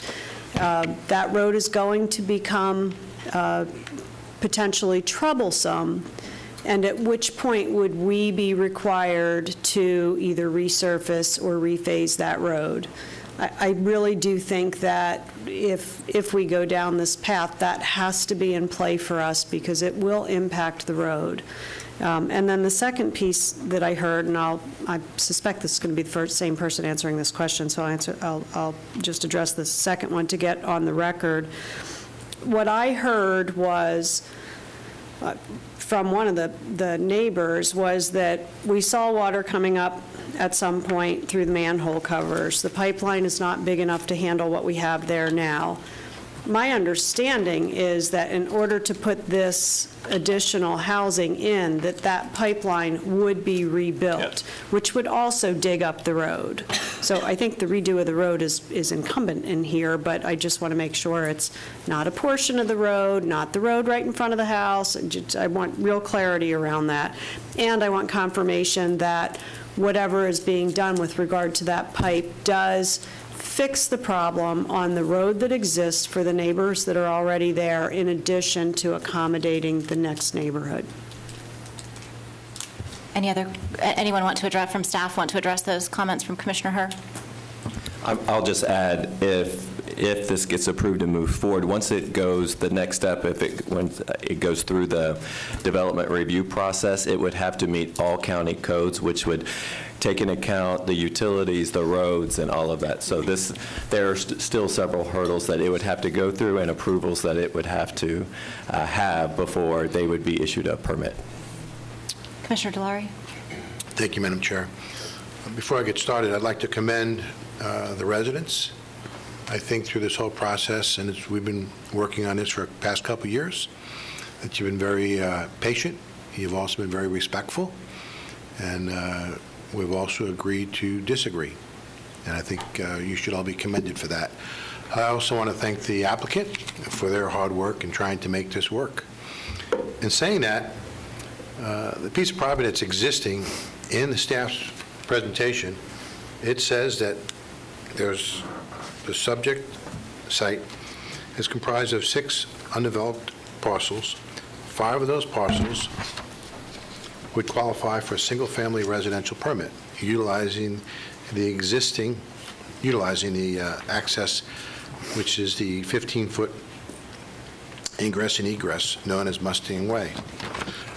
I really do believe that, we're not taking anybody's property rights away. I also believe that their inherent rights to that site is very well documented. It's Mustang Way. To take an existing plat and to change it, I think would be wrong. And I really believe that we should deny this, because they do have access to their property on Mustang Way. That's been like that I have not tracked all the records, but it's been like that for many, many years. And there is no reason to change it now. There's no reason to change the existing plat on Notting Pine Ways and Notting Pine Way. And I believe the consistency of giving them access to that property on Mustang Way would be the right thing to do. If there's any other discussion, I'd love to entertain it. Otherwise, I'm making a motion. Second. No, I didn't make the motion. Okay, so I'm going to call for a motion in a second when we get there. I said let's finish the dialogue. Yes. Public hearing. Thank you. We did. Commissioner Delory, I appreciate your willingness to move forward. Is there any other discussion or any questions related to that? Commissioner Herr. Not at this juncture. So, again, I don't have all of the history here, but the land was there first with these very broad zoning requirements. All of the development that happened around this piece of property happened to it too. So these landowners at some point became encircled by subdivisions that everyone else has the luxury of living in. I mean, in our previous hearing, we heard the person that runs an apartment complex say, I don't want an apartment complex next door to my apartment complex. And this is... That was shocking. That was shocking. That was very interesting. I'm not correlating your concerns to this, because this is a lot different, because quite honestly, I think we failed somewhere in the history of this with regard to access to property that somehow became encircled. It's encircled by wetland, a road that you can't access, and then you build what looks like half-acre, quarter-acre lots all the way around it. Who's going to want to live on an acre house back there? Commissioner, I'm going to disagree with you. It's staff saying that they do have access. I'm just reading. But they don't have access for comparable lot size. But they have access for the property that they have. So are you saying that you would build 33 houses back there and put them out on Mustang Way? I did not say that. What I said was, I'm reading staff's report, and they're saying that they would give a building permit for the 5 lots, that they have access. That's what I'm saying. And I find that to be incompatible with all of the other building that happened around it. We have two different opinions, and we're allowed to do that. Yeah, that's the All right. challenge. So are there any other questions for staff or any other dialogue that we want to have around this? Madam Chairman, since there's no other dialogue, I'd like to make a motion to deny the adoption of the ordinance enacting the rezone from A1 agriculture to R1 AA single-family dwelling on approximately 18 acres located east of Notting Pine Way, approximately 1/4 acre south of Red Bug Lake Road, as presented here in this packet. There's a motion by Commissioner Delary, a second by Commissioner Constantine. Is there any further discussion? All those in favor say aye. Aye. Any opposed? No. All right, so the motion fails 2-3. So is there a substitute motion? Madam Chair, Yes. you know, again,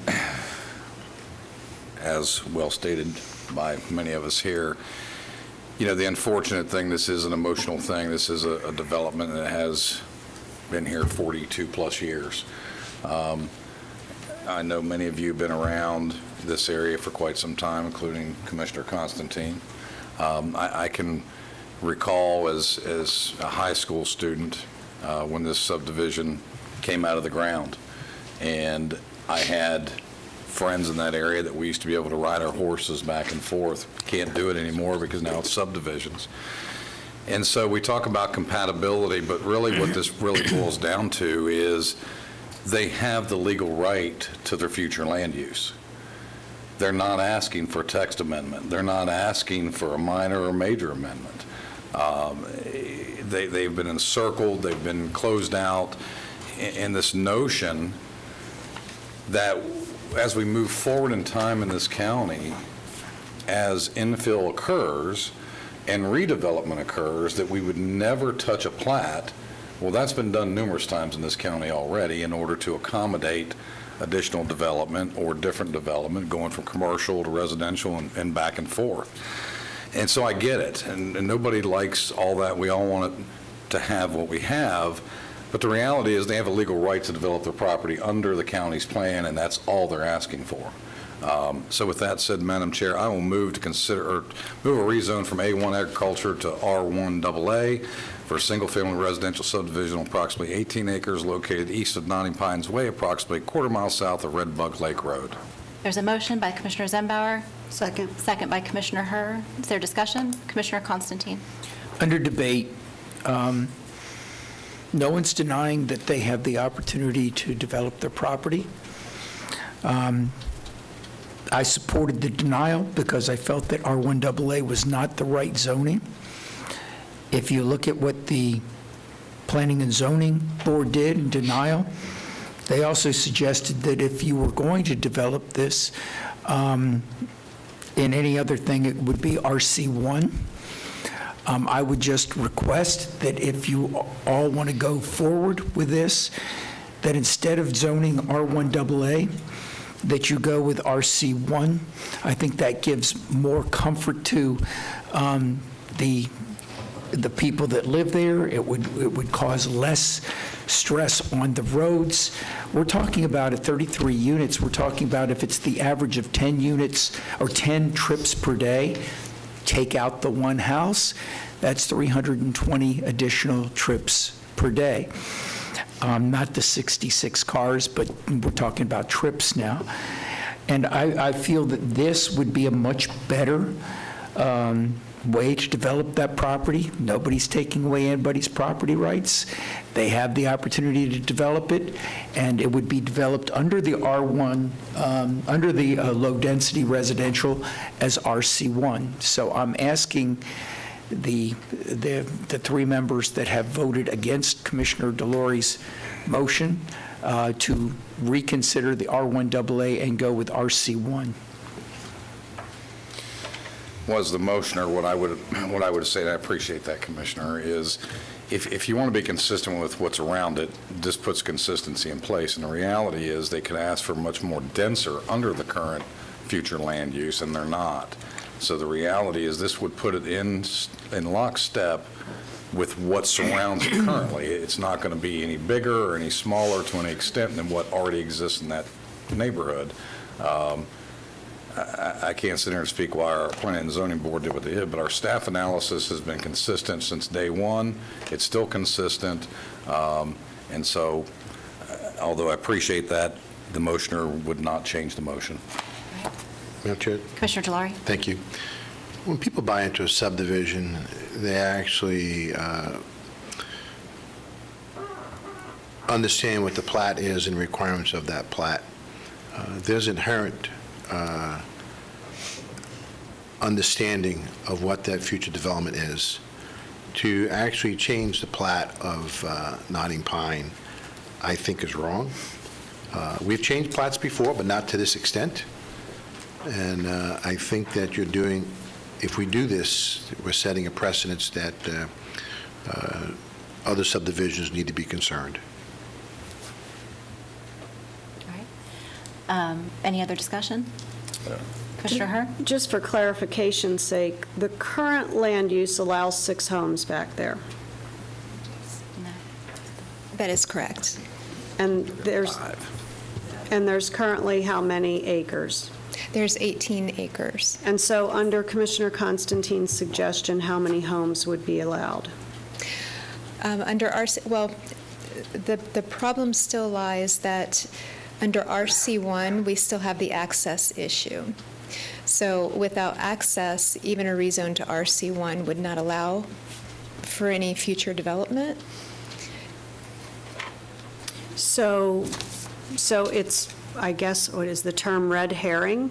So us doing that doesn't actually grant the entitlement to the property that exists. That's correct. If parcel lines were to change under an approved RC1 zoning classification. Can you speak up, please? Sure. I think it's the mic. I think it's the mic, yeah, come to the podium. Okay. So under RC1, the zoning could change, but the parcel configuration could not change and still access under Mustang Way easements. They would have to have a new access in order to change the parcel lines for even RC1. I did not suggest that they would not still have to go through Nottingham Pines Way. I voted against, or I voted for the denial. I'm just giving an alternative to the R1AA and the 33 units. It would be less aggressive for the current housing development while still allowing them to develop their property. So I'll ask the question again. Under that suggestion, how many homes could be built back there, assuming the access point onto Nottingham? I'm going to estimate, because we don't have a complete calculation for floodplain and wetlands, I'm just going to estimate if there were 3 acres of floodplain and wetlands, and then we would also subtract internal right-of-way. So let's see, possibly maybe 13 or 14 homes, somewhere around there. I'm trying to compromise. Commissioner Zembauer?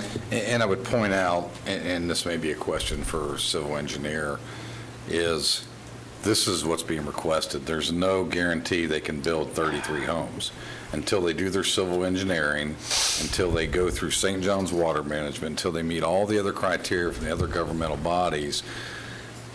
They want a max of 33. This could very well come back as 30, 27, 28, depending on, what their permitting goes through St. John's and the water. And we all know, it was mentioned by even the residents with Hurricane Ian, the water management districts are taking a much closer look at this. So they may not get even near what they're requesting.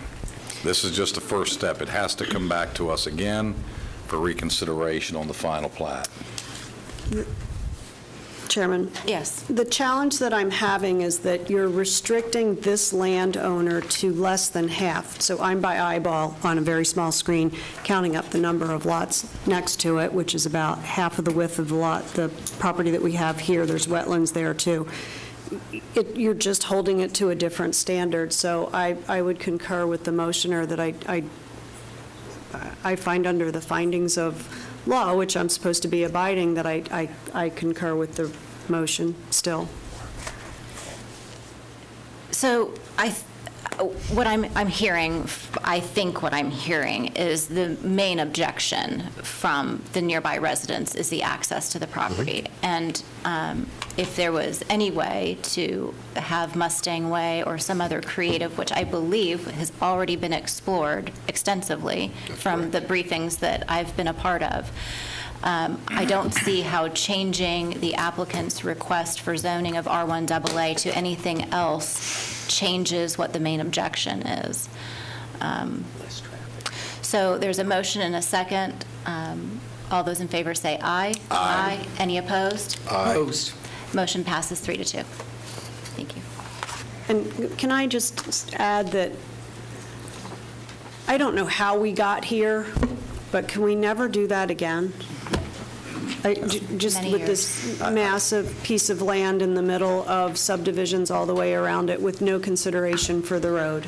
Many years. Commissioner Zembauer? Well, and that's a very good point, and I've heard, when I first got on this commission, I've heard Commissioner Carey say numerous times, this is another one of those examples where, for whatever reason, 30, 40, 50 years ago, things were slipped through the crack with access to parcels of property, and that it's incumbent upon us, as we move through development phases, that we're very, very cognizant of what our actions will do to an adjoining property and ensure that if we're abandoning right-of-way or abandoning easements, we don't put somebody in this kind of predicament.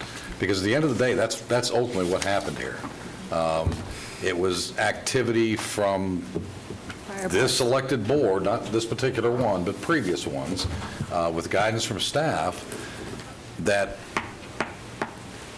allowed access not to be gained to this property. And that's unfortunate. So item number 14 is a non-public hearing item that was part of the consent agenda, and it's the final plat for the Sutter's Mill subdivision, and that is? And that was approved, not approved this morning. No, it was not. That's why we're doing it now.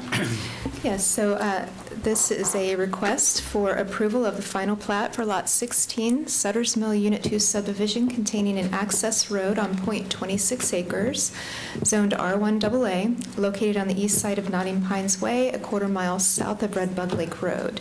The applicant is requesting approval of this replat of Lot 16 to provide access to the Mustang Way rezone property. Any questions for Ms. Giles? Chairman, I have one speaker. This is a non-public hearing item. Well, it's a consent, and he's... They can speak. It was not, that's right. Couldn't speak this morning You're because right. it wasn't on there. Okay. Go ahead. It's Tom Burke. Mr. Burke, you spoke earlier? Oh, no, I don't. All right. Thank you for finding that. I appreciate that. Okay. If you have a form that you would like to fill out, you're welcome to do that, but we don't have people shout out from the audience. If you'd like to bring a form to Ms. Kuntz, she'd be happy to take it from you. Sir? No, sir. Thank you. So we have any questions for Ms. Giles? And I heard none. And is there a motion? Move to approve the final plat for Lot 16, Sutter's Mill, Unit 2 subdivision containing access road on 0.26 acre zone R1AA located on the east side of Notting Pines Way, approximately quarter mile south of Red Bug Lake Road. Second. There's a motion by Commissioner Zembauer, a second by Commissioner Herr. Any discussion? All those in favor say aye. Aye. Any opposed? Nay. Opposed. Motion passes 3-2. All right. We're moving on to our county attorney's report, and any of you who would like to stay are welcome to stay, but if you'd like to go, we just ask that you leave quietly so we can move on to our next item.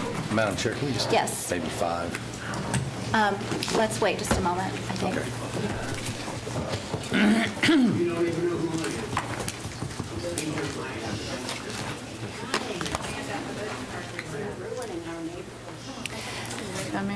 Yeah, I think we'll let these folks leave so that we can, I don't want to disrupt anything that you have to say. I have nothing to say. Oh, you don't have a county, there's no county I have attorney's no report? report. Okay. So I know that we are taking up under the county manager's report the item from earlier today. Yes. So would you mind Sure, I can going update back the to that board. for us? Yeah. Yes, and I appreciate that. We did verify the email that the chairman sent to us regarding Altamont, the city of Altamont Springs, and that was a letter regarding their city roads, not the county roads that we were recommending. We have also talked to reached out to all the cities. Sanford and Oviedo got back to us that they have no problem with the changes that FDOT is making to county roads. We haven't heard from all of them, but again, DOT has sent them the same letter that they sent us with the changes that they were recommending to the cities. They would work with Metro Plan and FDOT if they have any changes or objections.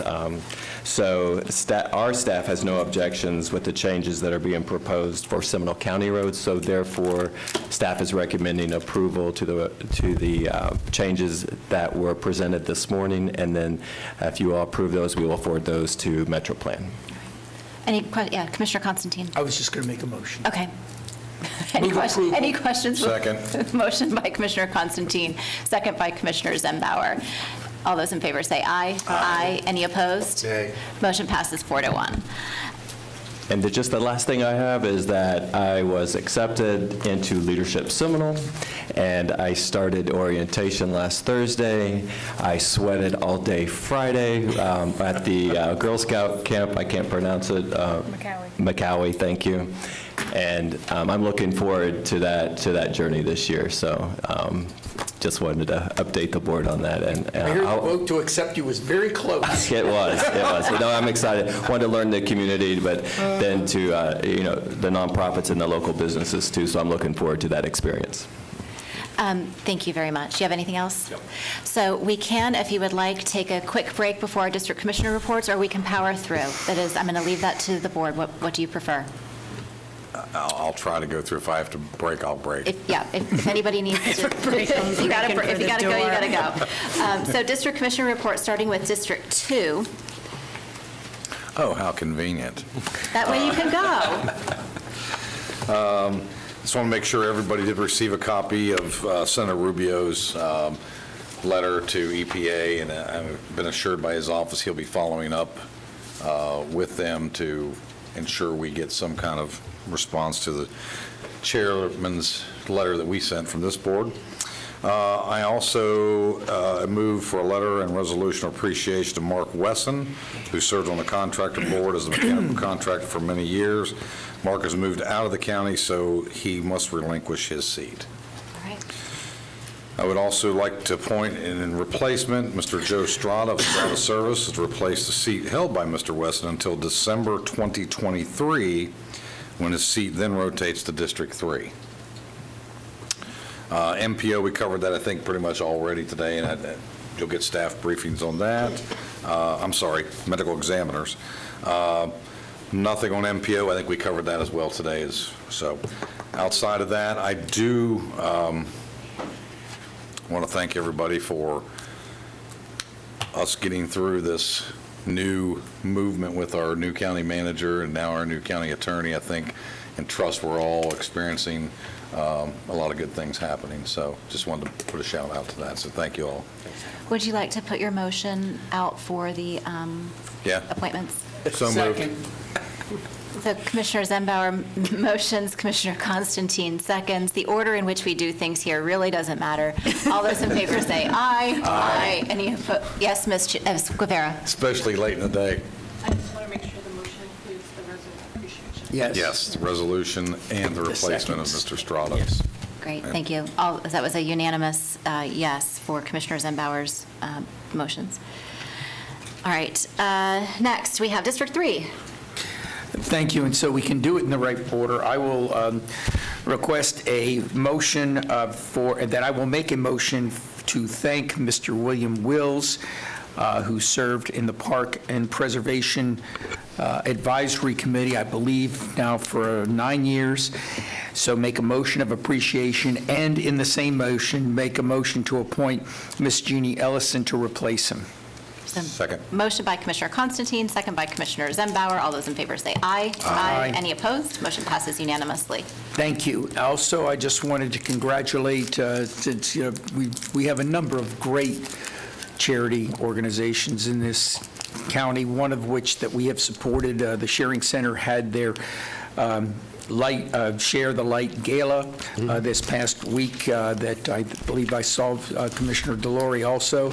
I wanted to congratulate them on that. On August 25th, our county manager will be speaking to the group that he barely got in, the leadership seminar and the coffee conversation at 8 a.m. Is that correct, Yes, sir. County manager? Yes.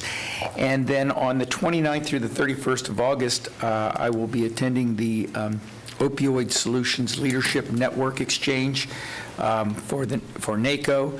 And on the 31st, same day, I'll be also with the the State Opioid Task Force that will be meeting for the first time. I also wanted to congratulate, because it's something that has become an event that has become so popular as well as so meaningful. On September 9th at 6:30 a.m., the Tunnel to Towers 5K will be running at Crane's Roost once again. I'll see you there. And that's my report. Thank you. District 5. So I shared earlier a few PowerPoint decks from the Central Florida Expressway Authority. One was with regard to the customer experience. I just wanted to share that. And then I also shared that with Andrea WB, as he or she comes. That's the new name. They do a tremendous job of using dashboards and reporting out on the customer experience within their organizations. And so now that we have folks here that have time to dedicate to that, I'm just sharing the information, and what I'm sharing with them, I've also shared with you. The board, the second deck that I shared with you is the more important deck, and that's with regard to the extension from 417 to the Sanford Airport. And it is important to note that we did move it from concept, feasibility, and mobility. The board did vote to move it to PD&E. It is also important, if you look at any slide, that you look at the viability slide, which indicates that at the current financing projections, the viability only works if this board makes a financial contribution. I do not want it to be said that we never knew that, and it was a surprise when it comes back here, so that is in play. With that, I will officially turn all of that management over to the county manager to bring back to the board as you work with the executive director down at CFX to make sure that we're just kept in step every turn of the corner. I would also tell you that there was public comment that was very legitimate, and that is that there are a lot of new subdivisions that are either in the paths that have not been determined, but the potential paths, and those potential paths will change as time goes by, but just be cognizant of the fact that where the vacant land is, we're approving new subdivisions out there, and we can't not do that. And so this is a balancing act that is beyond comprehension. But it was moved on by the board unanimously. So that is the good news. On August 17th, I attended the school supply donation. The donations were gathered by our library staff and our fire staff, and we rolled up a truck and dropped off a whole bunch of stuff to Tools for Schools, which is a division of the Foundation for Seminole County Public Schools. We had a couple of board members out there, and it was a great day. Firefighters are always a hit everywhere they go. Aren't they? I have learned that, including to my house when they pick my mother-in-law up off the floor. They do a phenomenal job. With that, I think that wraps up my report. Okay. District 1. Thank you, Madam Chair. One quick item. I've been doing quite a bit of reading about this year's hurricane season, and also spoke to being one of the past president of NARC up in D.C. There's a big issue that's pending out there, and I'd like to ask our county manager to look at it. With EV vehicles becoming so prevalent, with the evacuation of the state, I just want to make sure that we're prepared for it. Didn't know if I know there's grant opportunity up in D.C. For temporary EV charging, and I'd like to have staff through the county manager report back to us so that we can be a little more informed and or be prepared. In case of an emergency, how do we deploy temporary EV charging out there so that the state can evacuate either north or whichever direction they're going. So I attended a meeting at the Emergency Operations Center with our partners at Duke, right? Duke, not Progress anymore? Duke? Duke. What are we? We Okay. have Duke. Duke. And Stephen Lerner, Alan Harris was not able to attend. He was not well. And Stephen Lerner actually brought that up as an agenda item. They are working on that. It's actually on my report, so you beat me to it. There is a real concern that when and if an evacuating situation from South Florida occurs, that folks who do come north, who are driving electric vehicles, will run out of juice, I would say run out of gas, but run out of electricity right at about in Central Florida. And we don't, as much as we'd love to provide them shelter, we don't want them to have to stay long. So they are talking about what those mitigation efforts might be. So for sure. And Madam Chair, I think there is an avenue up in D.C. to get grant funding to do something. What that is, I don't know. But I think that staff, through the county manager, should explore that and report back if there's something that we can do to help with that. It'd be great if we could. Yeah, I think. That's the end of my I report. think that's great. It's just, I thought it'd be good to know that they're already on it. We got such a great team, they already had it on their radar.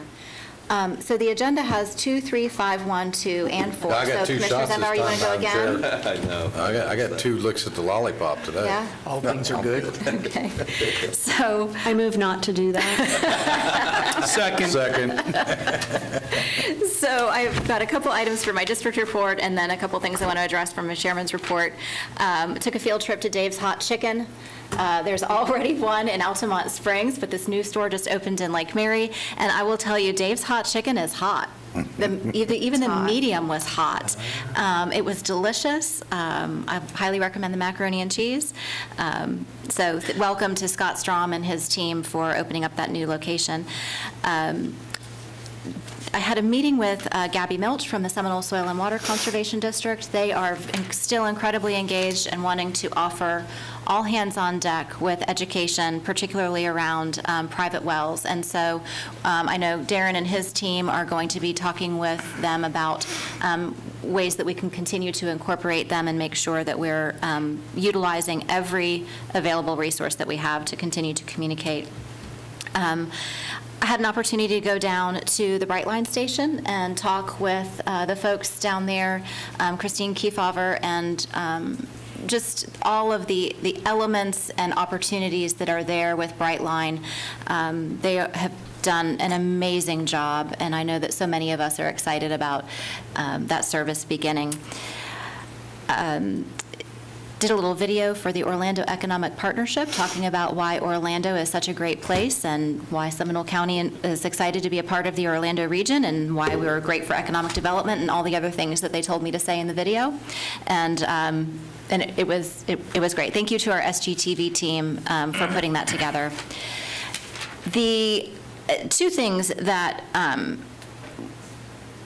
maybe a little more time-consuming or not, depending on how much you want to talk about it. But code enforcement continues to be a challenge for my district. And I hear anecdotally that it may be challenges in other districts as well. And I talked with Captain Purcell, and I've talked with a couple of members of our team.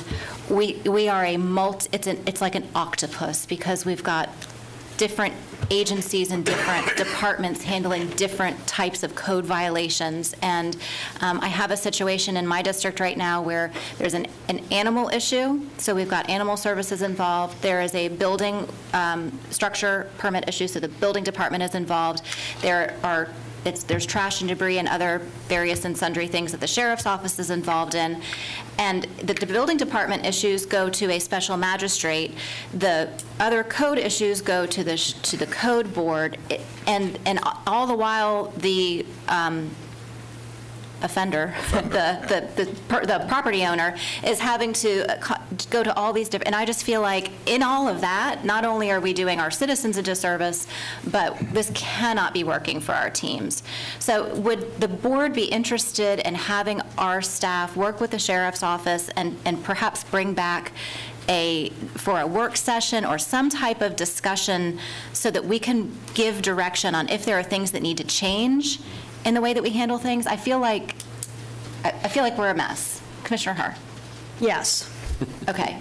Resounding yes, to include the possibility of using the special magistrate throughout the entire process so that we're not bifurcating to a committee, et cetera. I really do feel like that process is a disservice to the citizens that live around the folks that are violating. I have heard over and over again, I can't enforce that. I have asked the question, how do you want me to rewrite it so that you can enforce it? I'm stuck in the battle between two sets of lawyers that say, yes, you can enforce it, no, we can't enforce it, oh, it's not a problem, we'd like to talk them into complying before. It's not good. And it's just not fair to the people that live around it. I have multiple of them that I've wrestled with, and I've actually now just taken these citizens under my wing because I feel horribly responsible for them, because really we're not making progress. So it has been, I think, one of the more, the greatest opportunities for improvement that I've seen since I've been here. Commissioner Sembauer? Yes, yes, and yes. I've been complaining about it since the day I arrived here. I'm glad that I have fellow commissioners that are beginning to see the light of this issue. And I think it's really a deeper problem than what has already been mentioned. I think we really need to take a real long look at what this board believes code enforcement should be doing versus what the state regulations have changed over the last couple of years with legislation on what we can or cannot do. And then we really need to take a good long look at, is this something we want to keep under the umbrella of the sheriff, or does it come back to the county? Now, I understand all the reasons why it went to the sheriff back in the late 90s, early 2000s. So I think you've got to include the sheriff as part of the conversation and his folks, because part of the issue, and I've gone and sit on the hearings and dealt with what everybody else has dealt with here. Part of the problem is consistency across the districts. And what I've quickly learned is what one code enforcement officer may enforce in Commissioner Lockhart's district is not being enforced in my district, and then there's all kinds of excuses why. And I get, all we really want is compliance. We're not really looking to put people in jail or fine them or take their homes. We just want compliance. And it just seems to be an uphill battle nonstop. I'm dealing with food trucks in my district right now. And I'm being told, well, you can't do anything about food trucks because now they've been exempted by the state. And I'm like, I don't know. I asked the county attorney's office to look into that, so hopefully I will get some information on that. So there's all kinds of things. I mean, it is because building department has to get involved for this. And I mean, maybe we take a hard look at other jurisdictions and what they're really doing, what works, what doesn't work. I don't know.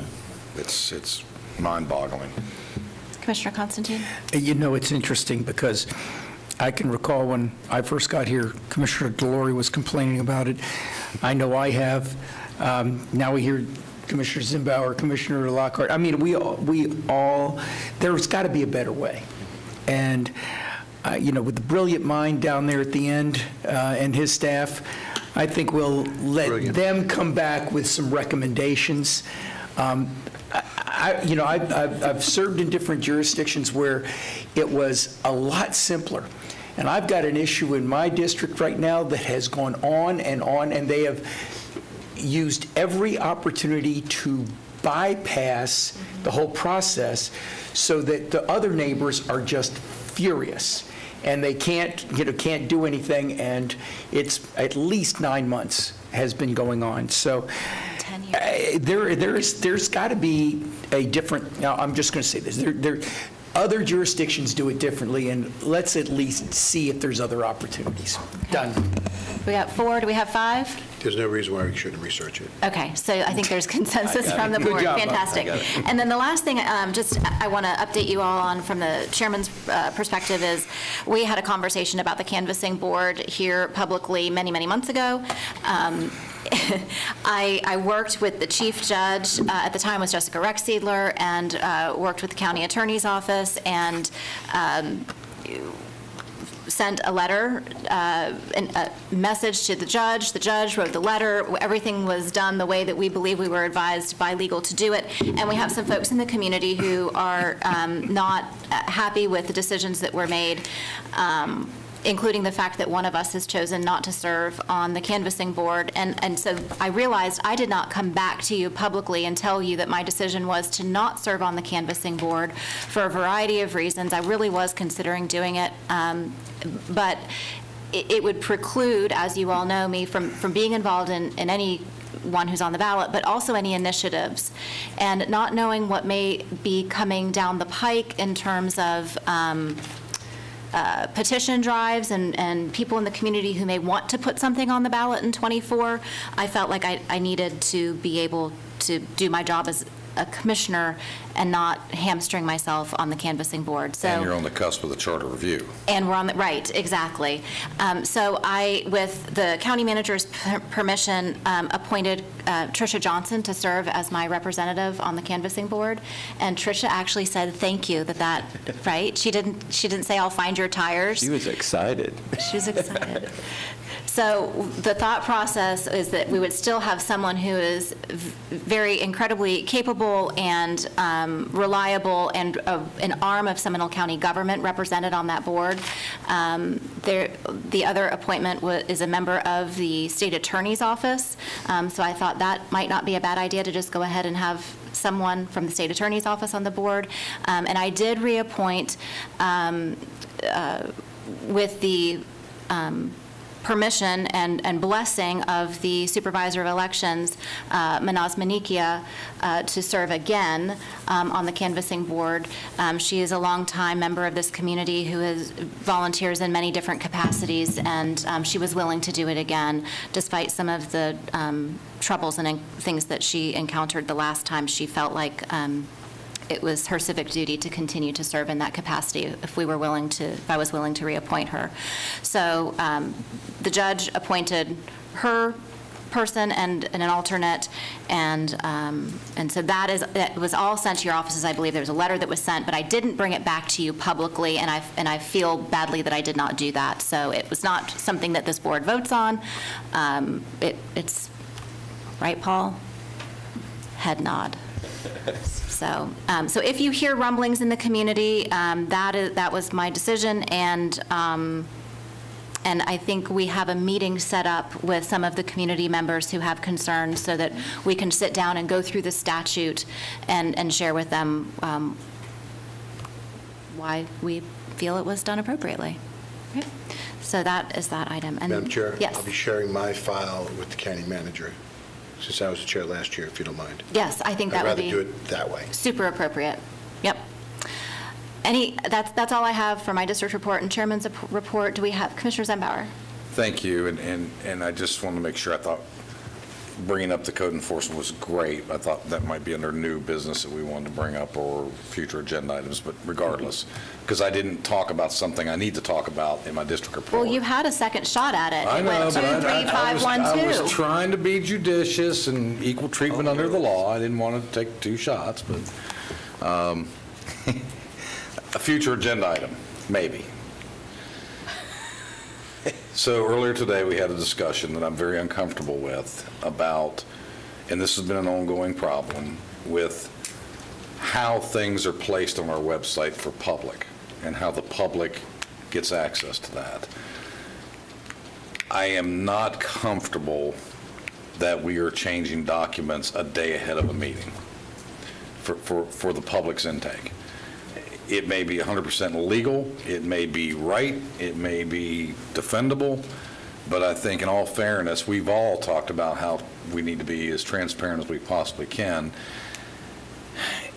Getting something on a website on a Monday for a Tuesday meeting, when human nature, for most part, with these people that are engaged, they're looking for stuff the week before or during the weekend when they have time away from their children or whatever they've got, sitting in front of their lazy boy watching, the news or whatever. I think we need to really come up with some reasonable time frame that something gets on there, especially when it comes to putting developments under orders under the guise of a memo. I think that within itself is a problem. We really should be looking at the nomenclature there, because most of these folks that are involved and concerned about development, they're looking for a development order.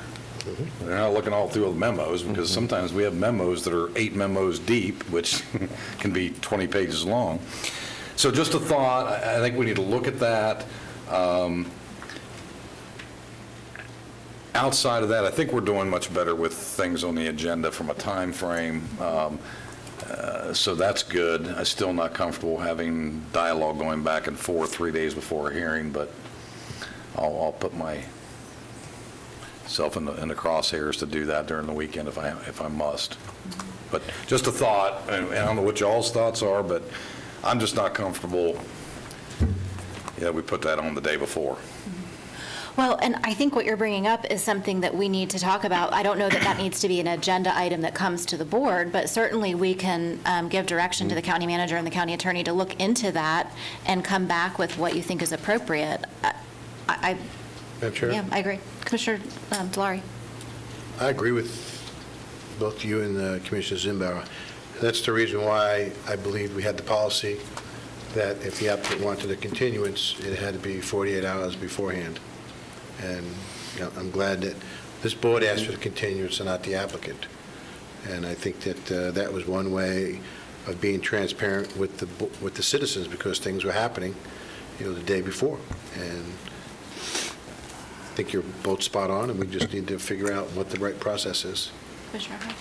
So I guess we'll do a little bit of an autopsy on that situation. Was there not an opportunity to pull the item? So we didn't have to continue it, he didn't have to continue it? If the ducks aren't in a row, we continued it to date certain, and is that the problem? Staff could request it, but we Well, because it was noted. noted, it was continued to a date certain, which was today, so there had to be a formal action item by the board to continue it again, or it would have to be re-advertised, it could have been re-advertised. So we actually addressed that on 2.85 of the board policies and Oh, I know. procedures, and there is in cases of an emergency or extenuating circumstances, the board can determine that items would be continued. But and under administrative continuances, the county manager, the board, on the recommendation of the county manager, the recommendation of the county attorney, or on its own, may determine that circumstances exist which make the continuation of a public hearing or other agenda item in the best interest of the public. Well, and I think that's what Commissioner Delary corrected, the action. He got us to that point, but why, I'm looking to you guys to get us to that point, staff to get us to that point, so we're not trying to figure it out on the run. Right. And the fact is that stuff, we were coming in hot on this item, and changes were being made up until the last minute. Now, I'll also say that we cannot hold staff accountable to, you got to have it date certain, and you got to have the stuff in 2 weeks ahead, and then be negotiating with these people up until 2 minutes beforehand. So Agreed. we're in this mix. Agreed. Right. We are in this mix, and so if we're going to live to that, and we can't get aggravated that something gets continued if we're not setting up the briefings in time, if we're not reading the stuff in time, if we're saying, oh, one more thing. Right. We got to own that. No, that's right. That's valid. And the reason I raised it was, although broken, I was watching the initial hearing where it was continued from Canada before the hotspot went all frazzled. But the fact that we were talking about affordable housing, obtainable workforce, at the end of the week before the hearing that had been raised a month earlier was beyond me. I'm like, well, if this was an issue, why this flurry of memos going back and forth? We keep changing. Obviously, something's happening. So I'll give you my take on that. I think I don't think that's as easy to figure out as we all think. You don't just, do the I Dream of Jeannie thing and do all of the financials and all of the ability. I just think that stuff takes some time. And so I think we have to be careful when we're setting something for date certain. We need to get concurrence and maybe we need to have a process where we say, we're going to delay this date certain to X, but that means you have to have your ducks in a row by Y, which is the 2 weeks beforehand. We're not spelling that out ahead of time. You would think everybody knows, but listen, I'm on the other side of this podium more often than I'm on this side of the podium, and I lose track of the deadlines of everybody else's, so, because they're not all consistent. Some people let you turn stuff in a day ahead of time. All right, so I think there's consensus to tackle that piece. And Rebecca's up at the podium. Do you want to weigh in? We'd love it if you'd like to. Oh, okay, sure. So in this case, unfortunately, they did not give us the master development plan until after the agenda had published. And then, of course, there were changes on that master development plan. So I did ask their consultant, should we just continue this? Should we just continue it? And they said, no, they didn't want to continue it. We did email the memo on Thursday, so I'm not sure why it wasn't uploaded. I don't want to throw anybody under the bus, but I don't know. That's our issue. We can handle that. Can I just add one thing? And this, and I totally concur with all of you. I'll just add it to X, Y, and Z issues that we're finding. One thing that I have noticed here that, I've worked in many jurisdictions here in Central Florida, we publish our agenda, in my opinion, way earlier than before the meeting. And that, just so for reference, after today, we meet on Thursday to go over the next agenda, and then we publish it. And so we have 10 days of it out there with any changes and what the current situation, what was happening, people would change, our staff would change, stuff would come from your offices, or applicants, we would change it, and we would just keep uploading it. Right. And so one of the things that we have all talked about is shorting that time frame to publish, but I'll work with all of you on it. But we will bring that, we're reviewing it, we'll bring all that back to you for what our recommendation would be, because I think it's very confusing. Just working in other jurisdictions, I know how things change, and so I have even told our staff is that once a certain date is published, anything changes to that agenda will have to be done at the meeting, so it's in public. You all will get a copy of it beforehand, of course, but everything is done, so transparent. But we will add that, to our list. And also to add to, real quick, on the code enforcement thing, I've also noticed that this is one of the only jurisdictions that I've worked with that it is spread out in so many places. I know Commissioner Herr and I just recently had a conversation on this regarding a few things, and so I will definitely add that to our to the list for us to review, and we will be reporting that back to you in a work session to how we can streamline or what our recommendation is, and we'll include all the partners that are currently in that as we go through that review. That's fantastic. Thank you. So I would add to that list a detail that's really important, and that is we need consistency around whatever those changes. When you say you all will get them, it's You're right. email, it's paper on the dais, it's paper up to the offices, it's loaded into, and I'm doing my best. We're trying to go electronic, and I'm using the board books, and it is working. I will tell you, this is easier than the binders. Absolutely. But you guys have to be consistent about where you load stuff. Right. No, I agree. Last-minute ads need maybe not to be feathered in, and the titling needs to be the same, just like you do when you're building your file folder so you know where to find stuff. Right. The inconsistency is causing the dynamic. The interesting thing is today, you had the problem on paper, and I had the problem on here. Right. So that's good. We lined up today on that. It will get better, I promise. All right. We do have public comment. I don't know if there's anything else that the board would like to discuss before we move on to public comment? No? All right. The first speaker is David Smith. Okay. I'm going to go ahead and read the roles for public comment. In accordance with the operating policies and procedures of the Seminole County Board of County Commissioners, Section 2.175, public participation before the board, speakers shall avoid personal attacks, abusive language, and redundancy. Disrespectful, rude, irrelevant, or slanderous remarks or disruptive behavior may subject the individual to removal from the board chambers, and the chairman may curtail repetitious comments. If you, 3 minutes, and if you would please give us your name and address for the record. Well, hello to everyone on the board, Madam Chair. David Smith, 2424 Orange Avenue, Sanford, Florida. I am here today to address issues concerning the Midway community and the dire need for the community's ability to be self-determined in making decisions that will have an impact on its future. Now, Midway has the ability to be independently source and provide drinking water to its own residents. However, current efforts toward reaching this goal are being undermined by Midway Coalition, a private nonprofit organization with the collaboration of corporate entities and elected officials. With the recent various water crises facing Seminole County residents from Lake Mary to Sanford to Winter Springs, the necessity for Midway to have more autonomy in controlling its natural resources is greater now than ever before. Now, Midway Coalition has also inserted itself into issues surrounding stormwater and wastewater management and has used its influence to facilitate the Health Department's recent PACE study on wastewater management, and that has led to the reporting of incomplete and misleading data.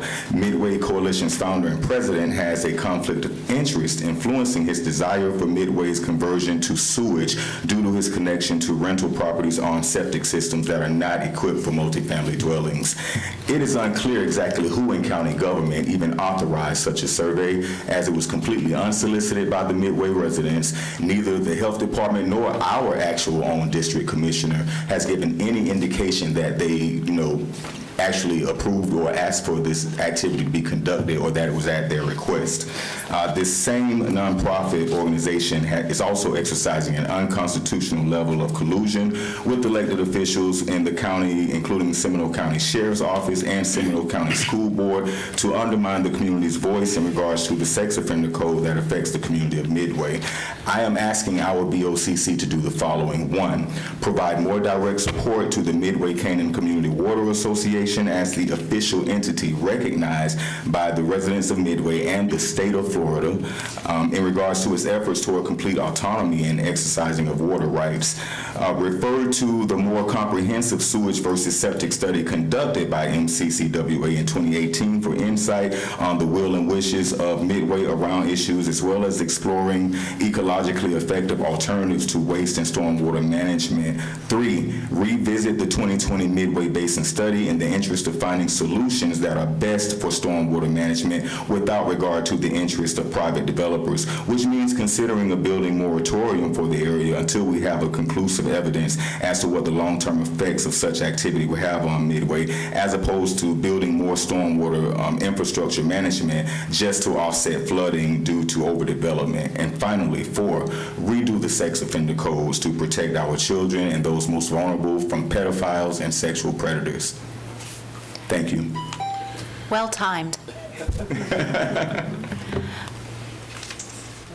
H. Alexander Duncan. All right, Mr. Duncan?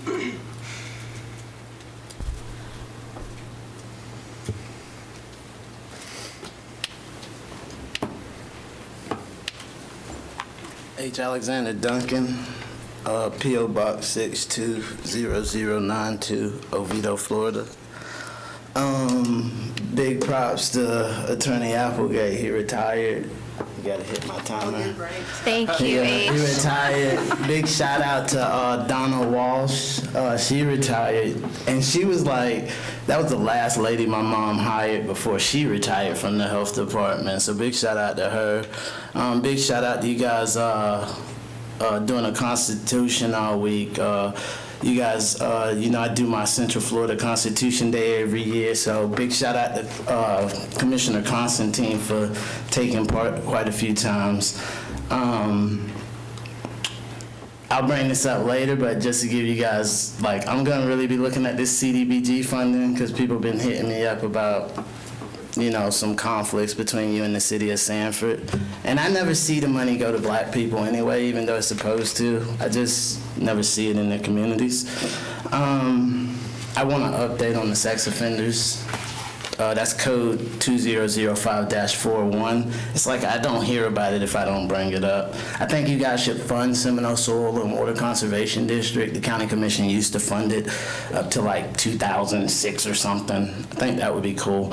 I usually don't agree with Commissioner Zimbauer about much, but I do agree with him today about looking into the Sheriff's Department having so much control over things like code enforcement, animal control, and all of that. And speaking of code enforcement, I think you guys got to take into consideration that there's different cultural aspects in different parts of the county, and so just because it's a code there doesn't mean we really mind it in Geneva. I don't want you messing with people who keep their cars in the backyard in Geneva versus how you might do it in Heathrow. I get it. I didn't like the comment, we just want compliance. It just sounded really like dictatorish, I don't, like I'm a real constitutionalist, so I don't expect nobody to come out to the ranch talking about we just want compliance because we're gonna have an issue. That's just a code enforcement thing. I also think I was reading in here real quick, like you guys are gonna authorize the sheriff office to go for a grant, then you're gonna authorize the sheriff to sign on all the paperwork afterwards. Look guys, you guys got the sheriff with a budget of hundreds of millions of dollars. This thing is bigger than some offices at the federal level. You guys, he don't have monthly meetings, so we need you guys to do your part, which is to check and balance, and not just to sign the check, but to actually oversee what's going on with that guy. I can go to the school board, I can go to Soil and Water, I can go to city council. I can't go to the sheriff once a month and hold him accountable, so I depend on you guys to do that. And that guy's over everything from animal control to school safety. So that's a big ask of you guys. So, thought I'd hit those topics today. Y'all have a good one. Also well-timed, Mr. Duncan. I have an inquiry. Yeah, don't go away. Commissioner Mr. Alexander, Zimbauer? just real quick, I want to make sure I heard what I think I heard. Tell me again about the CBDG funds. I'm getting calls about conflicts between you guys. Like, you guys are telling some people, like, if they come and request CDBG funding from the county, you're telling them if they're based in Sanford, you guys can't do it, so go to the city, and that's not legal. That's correct. No, it's true. He's correct. Yeah. He's correct. Yeah. No, not you, whoever told you that. Yeah, they're saying that it's not legal. No. It is legal. No, I'm not saying whether it's legal or not. I'm telling you what people are telling me. Right. I haven't even dug into the issue yet. I was saying I'm going to dig into the issue, and I'm coming back. I just was. So how about we do this? How about we let Mr. Gray, because you had several different things in there that probably may be partially accurate, like there's some truth to some things that you're sharing from your perspective, and I think we need to address them. I'm not sure that this is the best forum because I don't think we have all the answers, but I know that between our county attorney's office and the county manager's office, we can help make sure that you get what you need so that your research and whatever it is you're digging into, we can help get that for you. Oh, yeah, okay, that's cool. Yeah, I only do things when people hit me up, I wasn't really worried about CDG. And what ranch are we coming out to, by the way? On my parents' ranch. Giddy up. Yeah, I'm looking that's forward how to I that. live. Y'all have a good one. All right. Thank you, H. We appreciate you being here as always. So I would just say, to get a little bit more specific, I do think we need to provide maybe public clarity short on the CDBG, Sanford versus the county, because it is a change in how we have operated, and the nonprofits are not happy about it. And quite honestly, I don't know how we could have done it wrong for all of those years. I have brought this up and said I'm not sure that I truly buy into the new methodology, just because I can't believe we were in violation for all those years. So I struggle with that myself. I do think we need an update on the sex offenders. I do want you to know that work has been done behind the scenes, but we have not updated here, and we probably do. That is a very difficult subject to publicly update on, because we don't want to give enough direction so that they know how to maneuver past it, but we will do our best to do that. And could I also just say that the sex offender issue is not just impacting Midway? It's not. It's district-wide. It's the entire county. It's countywide. It's the entire county. We took the issue up countywide with maps, et cetera, et Well, if cetera. it's in my district, you just let me know, and No, I don't. Let's not go down that path. And then the last thing is, I don't think the sheriff runs animal control. No. So just for the record, the sheriff does not run animal control. We do not make decisions as to whether or not surveys get done by the health department. And the natural resource for water for Midway, that water is coming out of Sanford's water treatment plants. It's not a natural resource to Midway. It's an access point. So just in the for the record clarifying, I don't usually do this with public speakers, and I love you guys. We're not having a debate, but I want to get the record clear. Right. Any other public comment? No? I have one more. Okay. Sorry. Sure. I'm sorry. That's all right. I have offered to meet with the Midway Cane and Water group multiple times. I have been stood up twice. I've stopped offering. If you want to fix that, I'm here anytime they want to meet with me. Commissioner Zembauer. I tried for 2 years in 2018 and 2019 myself. I was And asked. it was probably different folks back then. I think it was. It changes. So, yeah. Anything else for the good of the order? Anything else from the county attorney or the county manager? No, ma'am. All right, with that, we will be adjourned at 4:14.